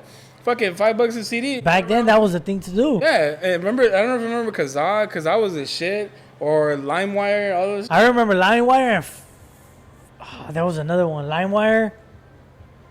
I forgot, but yeah, I used to be doing shit like that, but I never did it for money, which now I think about it like, dang, you could have made money, fool. Like, but you don't think about shit like that when you know, sometimes, man, everybody got it, and not everybody had it. So, speaking of that, now that I got to this point, like, you know, my son over there, he's over here trying to hustle candy and shit, and I'm like, hey, he's actually making a little money, and I'm like, I'm like, all right, good for you and shit. Like, goddamn, you know, because I wouldn't have thought of that. I was thinking some other shit. I was always trying to sell CDs and shit. I don't know what the fuck else I was saying at that time, but it was times where like that was just my way. And not only did I have a job, I had a job, and then I was doing that at school. I was making money, so I felt like, fuck it, like what? It sucks, but when you look at life like that, when you need money, you have to do whatever, right? So that was my way out to get money and to help out the house, and also to just provide for myself because I wanted the good things, you know. So I never had Jordans in my young teens and shit. Like fucking to me at that time, $150 Jordans at that time Was a lot. Yeah, fucking. And it's well, I'm not gonna say today it isn't. It is. Fucking Jordan's still expensive, but not like back then. Because now I'll be like, fuck yeah, I'll buy 2 pairs, you know. And back then I couldn't even afford one, you know. So now when people are like, oh, you're crazy to spend like $300-400 on that, like, well, I didn't have it back. I have it. You know, and I couldn't, so now I can, and here I am. So, yeah, I went through that phase of the Jordans for a dog. My wife used to get mad, like, you buying another pair? Like, nah, it's because you don't get it. I'm catching up for everything I didn't have. Like, you know, like, it's a good and a bad way. Like, you never had it, you catch up, and then it becomes like, okay, cool, I already caught up. right, Now we got to start focusing on other shit. right. You know, and sometimes, I don't know if it happened to you, but I feel like when you focus on the bigger picture, you lose friends. I feel like when I didn't have shit, I had more friends than I do now. Back then, you know how you say back then you were a loner? Back then I had friends. Now I'm a loner, fool. Right. So, right. So that's fucking crazy. You said that. Yeah. So, and obviously, yes, of course, I have my friends and whatnot, but I was more like on my own. That's what I mean. Like, of course, I have my good friends. Of course, I'm my close family members. But there was times where, like, if I wanted to go to a fucking theater, I go by myself. Oh, okay. That's what I meant. And like, or even if Like you wanted to. yeah, I wanted to, or even if I go to the fucking mall, I did it on my own. Like I didn't have to have somebody with me at all times. But if you're the type of person like back then, like you were popular or to like have people around, like, and that changes, right? So now you're like, oh shit, like where they at now, you know? And to me, like I didn't have like that big of a crowd in my high school days and shit. But as I got out, and some people that from my old school, they're like, look at me, they're like, oh dog, you're homie from such and such school, and I'm like, yeah, motherfucker, it took you this long to realize. To recognize it? Yeah, or even to be like, oh yeah, what's up, dog? Like, bitch, like whenever the time I try to like talk to you or even homie shit out with you, you looked at me like I ain't shit, you know, and all of a sudden, just because I got something going on for myself, now you think what? Now you want to be cool with me? Like, man, fuck you, dog. Like, I'm sorry, but that's just reality. It sucks that you have to be fake, dog. Like, what's that term they say? Like, you gotta fake it till you make it, yeah. But in that sense, it's like, why you had to be fake of a friend or a fake person? Like, just keep it real. I always kept it real. Like, if I didn't like you, I didn't like you, and that's it, you know?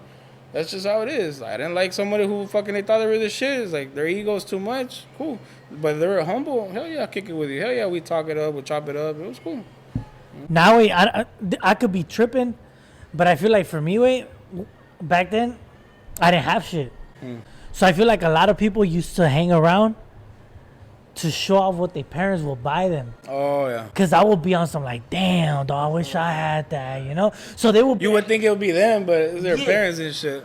So they would be around to kind of be like, hey, look, fool, every time we come around Chef's, he gets excited when we show him what we got because he don't. Right. I feel like the moment that I started getting things on my own, because I had to work early también, I started working at 15, fool. Once I started getting my own shit, I feel like people were kind of like, and people will come up to me like, hey, look at what I got. I'll be like, oh, that's dope. But I got my Nextel phone, you know? Remember those times? Well, I didn't even have Nextel. That's how poor I was. Well, at the time I was working. Right. So and it wasn't like a line. Remember you used to have to pay like $20 for a month card or some shit like that? Yeah, so it was like, hey, but don't call, just chirp because it's $1 a day, you know? So I remember I got my little phone and shit. So now I'm coming around like, hey, well, I got my phone. Y'all got a number? Let me call ya. What the fuck? Hold up. Man, we can't impress this fool no more. And I feel from their way, people started backing up. Like, we can't impress this nigga. Now he got what we got, and we not liking that shit. So, so impressions, right? you know, or even impressions, and what's the next word I was gonna say? It was more like pressure, peer pressure, for anything, right? None of that shit fazed me, man. Like, I don't care how much money you had. I don't give a fuck how cool you look. I didn't care how many girls you had. Like, at that time, I was just trying to, like, just be me. That's what I'm saying. Like, I was basically like, I didn't care if I went on my own, do things and shit. I never needed nobody at that time. I was on my own. I was young and dumb and single, and all I wanted to do was just be cool with myself. And if anybody want to join me, great. But I was more like, I wasn't looking for it. But the whole impression, when people was trying to impress me with shit, I just sat there like, bro, like, you ain't shit, bro. Like, I'm sorry, but when I realized later, like, okay, so all that money that he was showing, right, those people that you were with in school, and when I see him now, like, what happened to all that money? Yeah, what happened? Yeah. Well, that's because it was their parents all day, you know? But at the time, you don't know. You just. No, of course. That's what I'm saying. Well, me, my mentality was like, damn, That's it, yeah. I need that. One day I gotta have it like that, right? So it motivates you to be like, okay, my dad can't get it for me, but one day I'm gonna get it for me. So I feel once you start getting it for you, people look at it like, hey, hold up, this fool gets it. My Like dad hating. gotta give me that. It was like hating. He gets it on his own. Like, fool, trust me, dog. Like, coming up, once I started, when I got my first car, people were like, that car whack. But it takes me to work, bro. Like, And you ain't got one. you know, so, and then they friends will get the same car. Hey, fool, this is the best car out. Right. But you just told me my shit whack. Yeah, but yours is a 2015. His is a 2016. Get the fuck out of here, fool. Like, or shit like that, fool. You know, and I'll just be like, what the fuck? Like, I'm just doing me, and you're the one calling me out that my shit whack. Oh, shit, all right. And to be honest, people talk about friends and shit, fool. But to be honest, nowadays I don't really have friends. Like, it's just like homeboys and people I grew up with. But it's like, fool, y'all used to make fun of me for not having shit. Right. You know, how you my friend, like, you know? And now that I'm grown, you mad, you know? So, Look, man, for you, like, if you came up, right, so you did your thing, and congratulations to you when you're making it, when you're doing it, and you see it and you know it. You don't need nobody to hold you back. You don't need nobody to fucking put you down.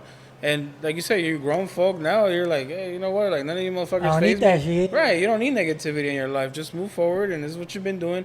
I see you. I saw your post about the. I just saw the post about your studio. I was like, oh, shit, yeah. that shit look hard. I was like, Yeah, thanks for a lot of that shit comes from, like, damn, what's next?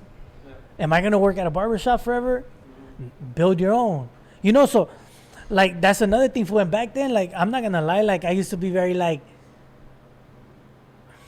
what's the right word?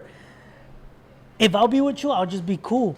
But, like, if I'll get on Instagram, I'll try to make it extra saucy for, like, yeah, you know, I just got this wave. Like, you know, but for me, it was funny. Like, right. Look, I just got this shit. Back then, I was a bum. Like, you know, and people would just be like, hey, for why you showing off? Like, no, I just told you I was a bum, right? Yeah, I didn't have it back. But people took it like, nah, you a show off. And I'm like, and then I'll be like, oh, I get it. They don't like it. Because I got it now. They don't like it. And you think I'm a show off, but I'm not telling you nothing. I'm saying I was a bum, but look, I'm cool right now. Like, you were there for their success, and they can't see But nobody's you. there for mine, right? Exactly. So I started thinking, like, you know what, fool? Like, I'm not even gonna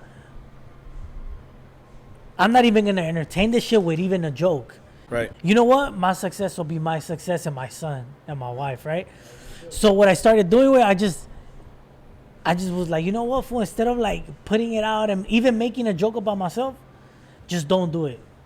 And just be more humble about it, kind of like. As you should. Oh, hey, you got that? Oh, I got that a couple months ago, fool. But thanks, you know, like, and I feel like that feels better, way, like, for me. But I mean, don't get me wrong.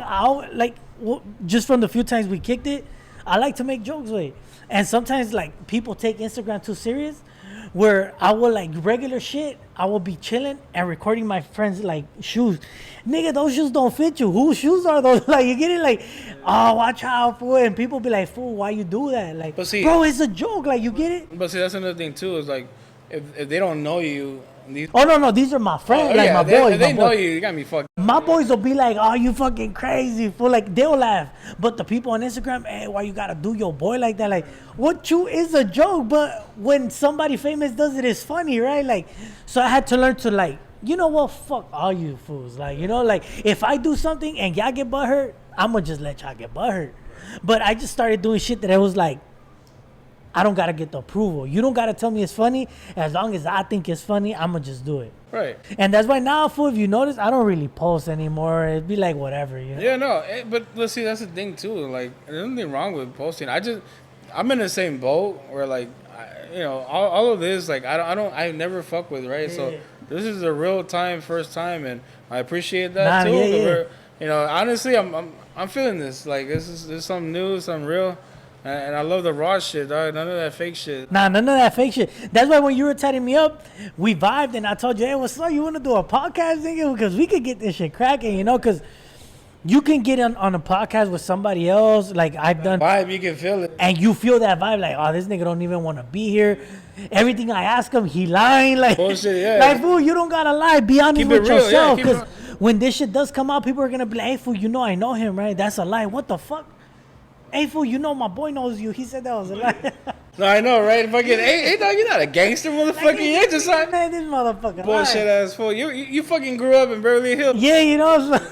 Oh, fuck. So, yeah, fool, like, that's why I feel like, man, dog, we can continue to do this shit. I'm down, dog. And just like I said, have real combos. Today was mostly like getting to know your side and shit. A little bit, yeah. But now that we got this shit, now we can just start having other real convos. We talked about your kid, my kid, how we trying to raise them, how we don't want them to be like us, right? Because we didn't have a choice at that time, so we had to mature fast. Right. Which sucks. Because I didn't want to be an adult at 15. I wanted to be a kid. What the fuck? Let me be a kid. Let me make my little mistakes. Let me spend these last $50 on stupid shit, and then I'll think about it instead of being like, oh, $50 is, I gotta feed my family. Nigga, you 15s, you don't have to feed nobody, you know? Yeah. Unless you're taking the little girl out to eat, but like, you don't have to feed nobody. What the fuck? So that's the type of shit I'm on for. I just want to focus on my kid, trying to grow my business now that I have my own studio and shit, you know? So that's the type of shit I'm on for. And a lot of people are not gonna be there when you build, but the new people that come will be. Yeah, your successors too. Like they. That's why I'm also doing this too, and also with you too. Like, one, like your vibe is just. I felt that we linked up. Yeah. And then now this is another level. I can say, goddamn, like I'm feeling this. And we could talk about anything. Yeah, I'm comfortable at this point. Like I can go on and on off motherfucking week. Yeah. I'm cool. Like so far, like I'm feeling it. But also, like, yeah, and I'm glad you're doing your success, and there's more to it, and we're all gonna keep pushing and motivate ourselves, and we're not done, dog. And this is just the beginning. Yeah, this is just the beginning, because nobody taught us about business. Nobody taught us about LLCs. I had to go and study what the fuck is an LLC. How do I open that shit? How do I open up a bank account? What the fuck do I do next? Like, so it's I barely learned fucking Zelle last year and shit. Like a year and a half. I'm like, man, everybody and their mom was all about Zelle. Like, oh, you Zelle? I'm like, I don't fucking know what the fuck Zelle. Just cash flow. Like, I don't fucking know about. Nah, I learned it from my wife. Hey, babe, look, this number's gonna send me some money. Hey, but she. But I keep it. But like I said, like I keep it real. Like, I'm not gonna tell you, nigga, I know how to. Nah, dog. My wife, till this day, I'll be like, hey, babe, check if this name paid me.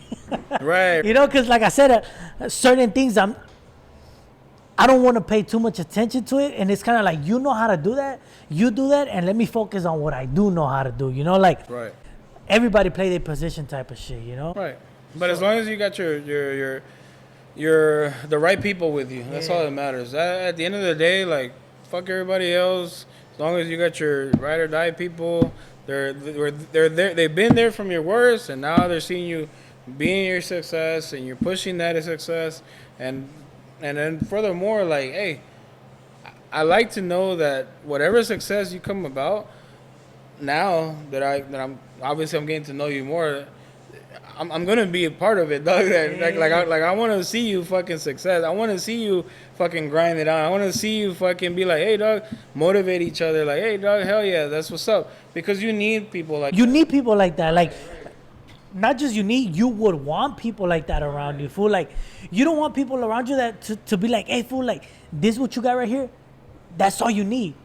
Like, what the fuck? Why is this fool telling me to calm down, basically? You know, like, if anything, they should be like, look, fool, what you doing is dope, but I think you could do more. Like, you know, like, and that's how I feel. Like, I be telling people, like, hey, look, I know how to cut hair. What if I learn how to do some other shit? What if I learn how to fly a plane? And they be like, you good, don't.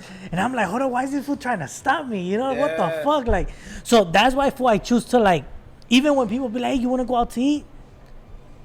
Nah, but this nigga told me last time to just chill, not to do, you know, hell no. This was gonna probably tell me not to have my studio no more. Fuck that. Like, you know, like negative people. And that's the thing where that's why I meant to tell you earlier, like, I've had those people around, and I've had people like, nah, fool, don't do it, fool. Like, always negative, dog. And I can't deal with negative people. And I'm talking about even when the fact that they see on your words, like, they still want your ass more in the. They want to dig you. That's how I see it. They want to dig your grave, dog. And I'm like, God damn, dog. Rather than be like right by my side, yeah, fool, support you. Hey, dog, push it, dog. I'm there for you, dog. You need me to fucking move some shit, I'm there for you. Or you know what, dog? If nonetheless, if you're feeling some type of way, hey, dog, you want to talk to somebody? I'm here. Like, we all always need that real person. And to me, I'm glad that I've had those few people in my life compared to what you thought, yeah. Right. The whole thing, I'll have a whole fucking line of people and shit. But I do have my true fucking, like, I do have true, and like I said earlier, I don't call them clients, I call them more than that, and they're more real people. And even people that, like I said, people I just met, they're more real to me sometimes than people from back then. Hey, that's crazy that you say that, because some of the dudes that I cut is people that I met at actual jobs. Right. And these fools are, like, more loyal than niggas that I grew up with, fool. Like, and fool, like, no lie, and I don't care if people get mad. A lot of the people that I'm not gonna lie, there are some few fools that I grew up with that are happy that I built my shop. But a lot of the dudes, I don't think a lot of people are happy about it. But it's crazy, fool, that a lot of the people that I just met a couple of years by cutting that way are happier for me, fool. Like, these fools are coming from Compton, supporting, because I live in West LA. You told me you went to Hamilton, right? I did. So I live around there way.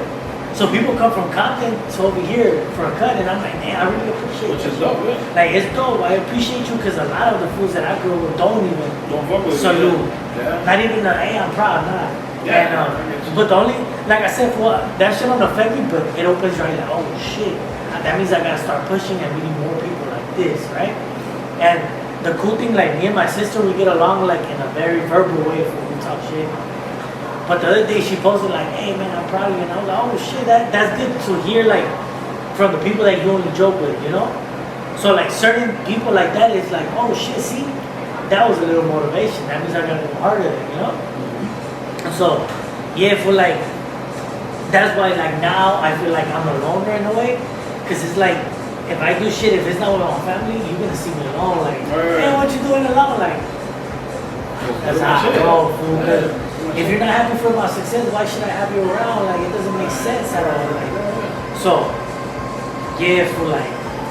And there's nothing wrong with that, dog. I'm telling you. There is no, because sometimes when you do, like me, you do better than alone. I talk to myself. Hey, fool, what do you think about this? Now that shit ain't gonna And Charlie, wait, look at this. But I feel like sometimes that's how you stay sane way, like, cause you can't, like I said, I don't always have somebody to be like, hey, wait, do it, don't do it. Cause if I was to ask everybody that I know, they'll probably be like, no, don't do it. We don't want you to do it, right? So I ask myself, hey, should I do it? Should I make a shot?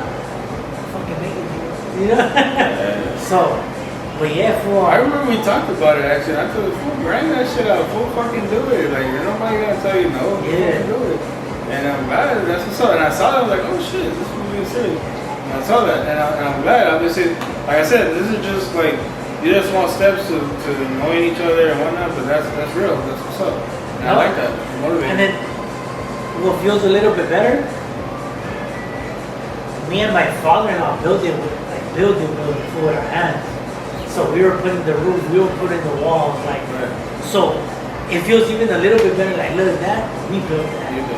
Like, you know, not just, oh, we put up the money, nah, like, every detail was us, you know, so that shit feels good, fool. Like I said, like, and now I'm just try to go a little bit harder on Instagram. Even when I have jokes, I'm just fuck it. If you don't like it, fuck it. Like, but the people that rock with me are gonna be like, oh, that was a real. I fuck with you for saying that, you know. So, and I'm gonna focus more on putting the small clips on Instagram to promote the podcast. Like, that's what I gotta do too. Like, not just promote it by saying, "Oh, listen to it." Hey, this is our lesson learned, bro. Like, we're only getting better. That's what I'm saying. Like, hey, this is a learning experience for me. I'm experiencing this shit well. I'm good. Obviously, there's certain things now that like, oh, okay, now to focus or what we can pay attention to now. But this is a start. Yeah, now I feel like by the followers asking questions, that can help us. Like, damn, this fool had a dope ass question. Let me try to answer. You know, like, yeah, like. But right now it's just about getting in touch with it. But I feel next time that shit'll be doper probably. And little by little we'll get more vibed in. The more you do it, the more concentrated, the more like you know what to ask, what to say. But yeah, bro, like, so we're about to get ready to get out of here, shit. Is there anything last things you want to say? Shit, well, definitely this ain't the first or last. Yeah, for sure. So. And then anybody that wants to come out in the podcast, send them a DM or something, and we'll get it cracking, man. Yeah, but I mean, hey, I'm gonna start fucking with my boy here, because my boy here is on some other shit, dog, that's fine and active, dog, so I'm gonna start fucking hopping on it with my boy here, and shit, everybody wants to hop on, just believe, hit me up, let me know if you want to jump on, and we'll do some real combos and shit. And you don't gotta get 50,000 followers. You don't gotta have 50,000 followers to get in there before we do it. I know, right? Wait, I don't give a fuck. Yeah, we don't give a fuck. Just come through, bro. Like, get your shout out and just be real. That's it. That's all we do. Yeah, you just gotta be real with yourself and honest, and then we'll take care of the rest. We'll chop it up and shit. Yeah, we'll go from there. Hey, I want to ask you something though. Okay, go ahead. Some dope shit that I always be thinking, nah, if that was me, that'd be crazy. Right. If you can't even talk about it. Yeah. What's the craziest tattoo that a girl told you to like, hey, tat me up right here? You were like, oh. And if you tat up a part of a girl, does your girl be like, what the fuck? No, my girl's pretty open with this. Okay. She's pretty straight with it. And we had a discussion about it a long time ago. And I told her, like, I hope you understand that, because, hey, it's like, business, right? It's business. And I'm like, I mean, it sucks for me to say that part, right? Because they'll be like, oh, it's business. But it is. Like, I'm not going to, like, okay, there's different ways of seeing this. Like, yeah, I'm okay. Nice to see a fucking titty or nice to see an ass. But that's not what I'm focused on. My focus on to do something dope. Yeah, I'm going to do something dope, and I want to do something dope because you're going to show it off. Right. So, I mean, there's one thing to be like looking at it like, oh, yeah, well, she looks right. But it's not that. Like, what I like to show off is like, oh, that's a sick ass piece. Because she's the one gonna be walking in the beach or showing up in the pool or whatever. They're even if they're doing modeling or whatever the case may be, but they're showing it off. But yeah, like the most that I can say that I've done, crazy side of the body that I've done, I would say so far it's been the nipples. I'd say that's one of the craziest ones. The actual nipple. Yeah, the actual nipple. And like I tatted that and of a girl. I tattooed the top of it of the lips around there. But I say to me the crazy one so far is on the nipple because I thought that shit was gonna fucking hurt. Well, at least the girl took it like a champ. I'm gonna be honest. A lot of times when I get around there with guys and girls, they're already crying and shit. But her, like, she took it like a champ. And that was a real one to see that. And I actually just posted that not too long ago. I would say like 2 weeks ago or somewhere around there. But I posted that and I'm like, man, this girl took it like a champ, and I thought she was gonna cry it out or whatever, but no, it's fine. That's one of the, I would say that's one of the craziest parts right now. When you do shit like that, do they ever tell you like, yeah, my boyfriend didn't want me to get it, but he crazy?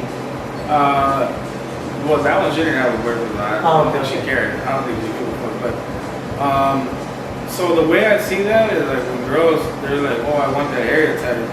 First off, don't bring your fucking man.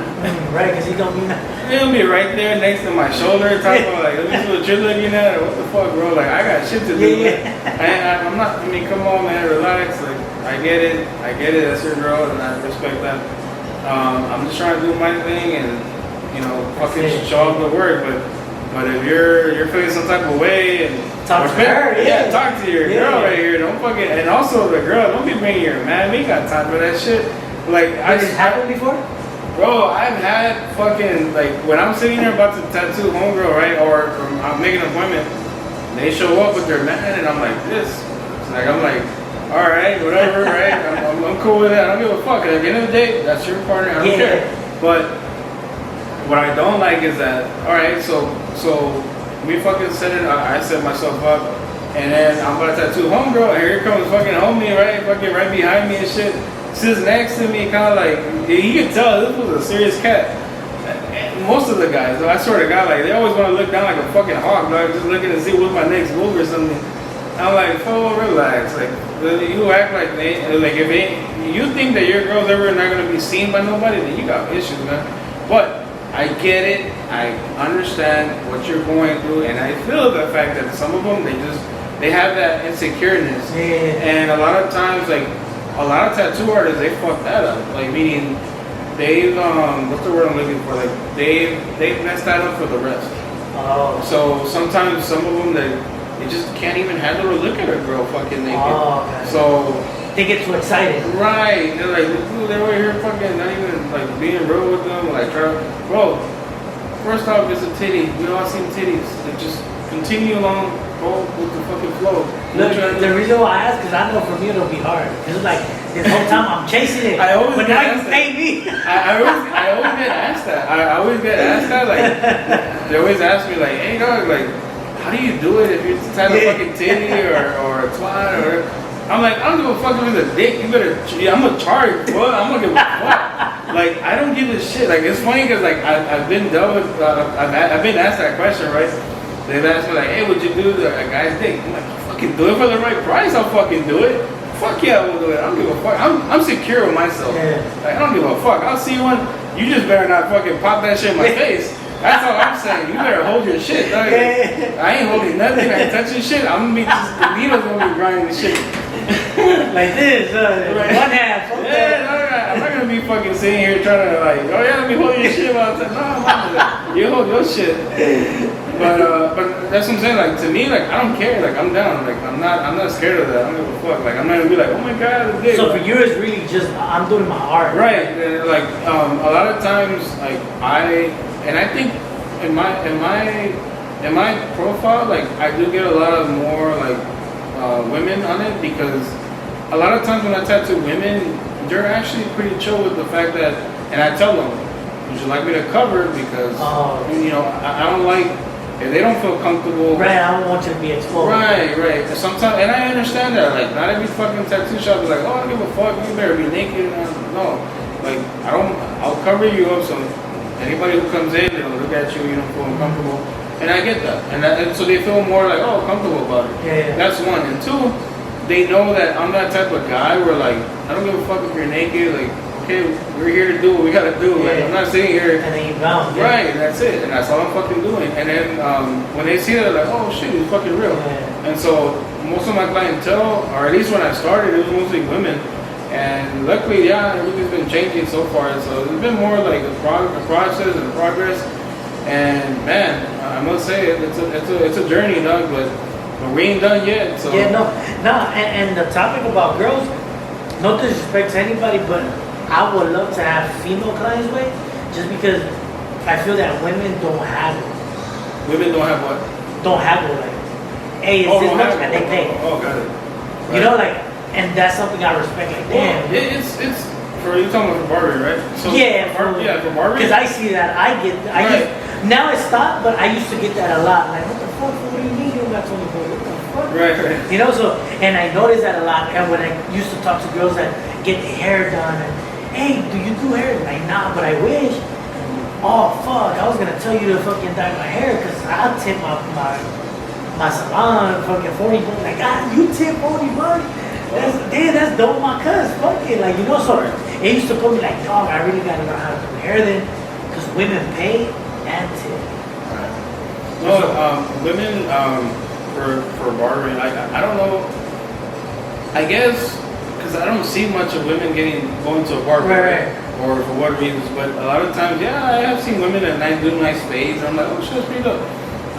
But I don't see that much. So I guess, you know, but you want to see more. Well, not just that, I want to learn how to just do women's hair. Oh, okay. Like, hey, I want to style. Like, I want to learn how to do it. Yeah, that's fucking dope. Yeah, so I want to learn how to do that. Because it's like, look, like, I'm not just professional, but I'm always on time. And then I feel like women on women, sometimes it's kind of like, man, I hate this bitch, but she knows. But with a guy, they'll be like, kind of like, man, I remember my old girl, fuck that bitch. Yeah. But you get that, like, Right. that's cool, fuck it. Like, Yeah. I'm just professional, you know? Like, Right. so. No, that's fucking dope. You should, man. It's like anything. Be diverse and be open with it. Yeah, because, you know, barbers, cool. Right. But if I can do multiple things, like, it'll be like, fuck, hey, my barber does me and my wife type shit. Like, oh shit, fuck it, let's go.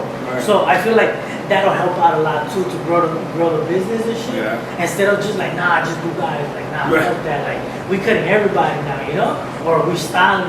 Right. So that's one thing I want to get into too. So little by little, we're gonna get into that shit. So Yeah, that'd be dope, man. Yeah. I'm there with you, dog. Do your shit. yeah, thank you for it. I'm here to support you too. Obviously, you're gonna keep tatting me up and shit right now. Just kind of like laying low and shit. Oh, yeah, don't worry. But, Hey, we'll get to that. We'll get to that. yeah, but no, now that my son is finally 8 months, I could get his birthday now. That's the next tattoo we're gonna get for sure on the leg. And my wife wants his name too, so there you go. So next, I'll set it up next time and shit.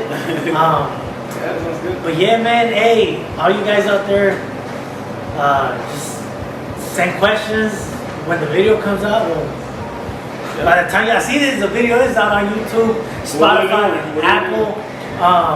Leave a comment if you want, what topics y'all want us to talk about, what questions you got for him about tattoos. My version. Yeah, man, or anybody that's out there on that Instagram that want to come on the podcast, hit them up, DM them, and we'll set it up too, man. Any last words? Oh man, shit. In the name of the drink, I'm about to chug this shit. All right, man, and we out.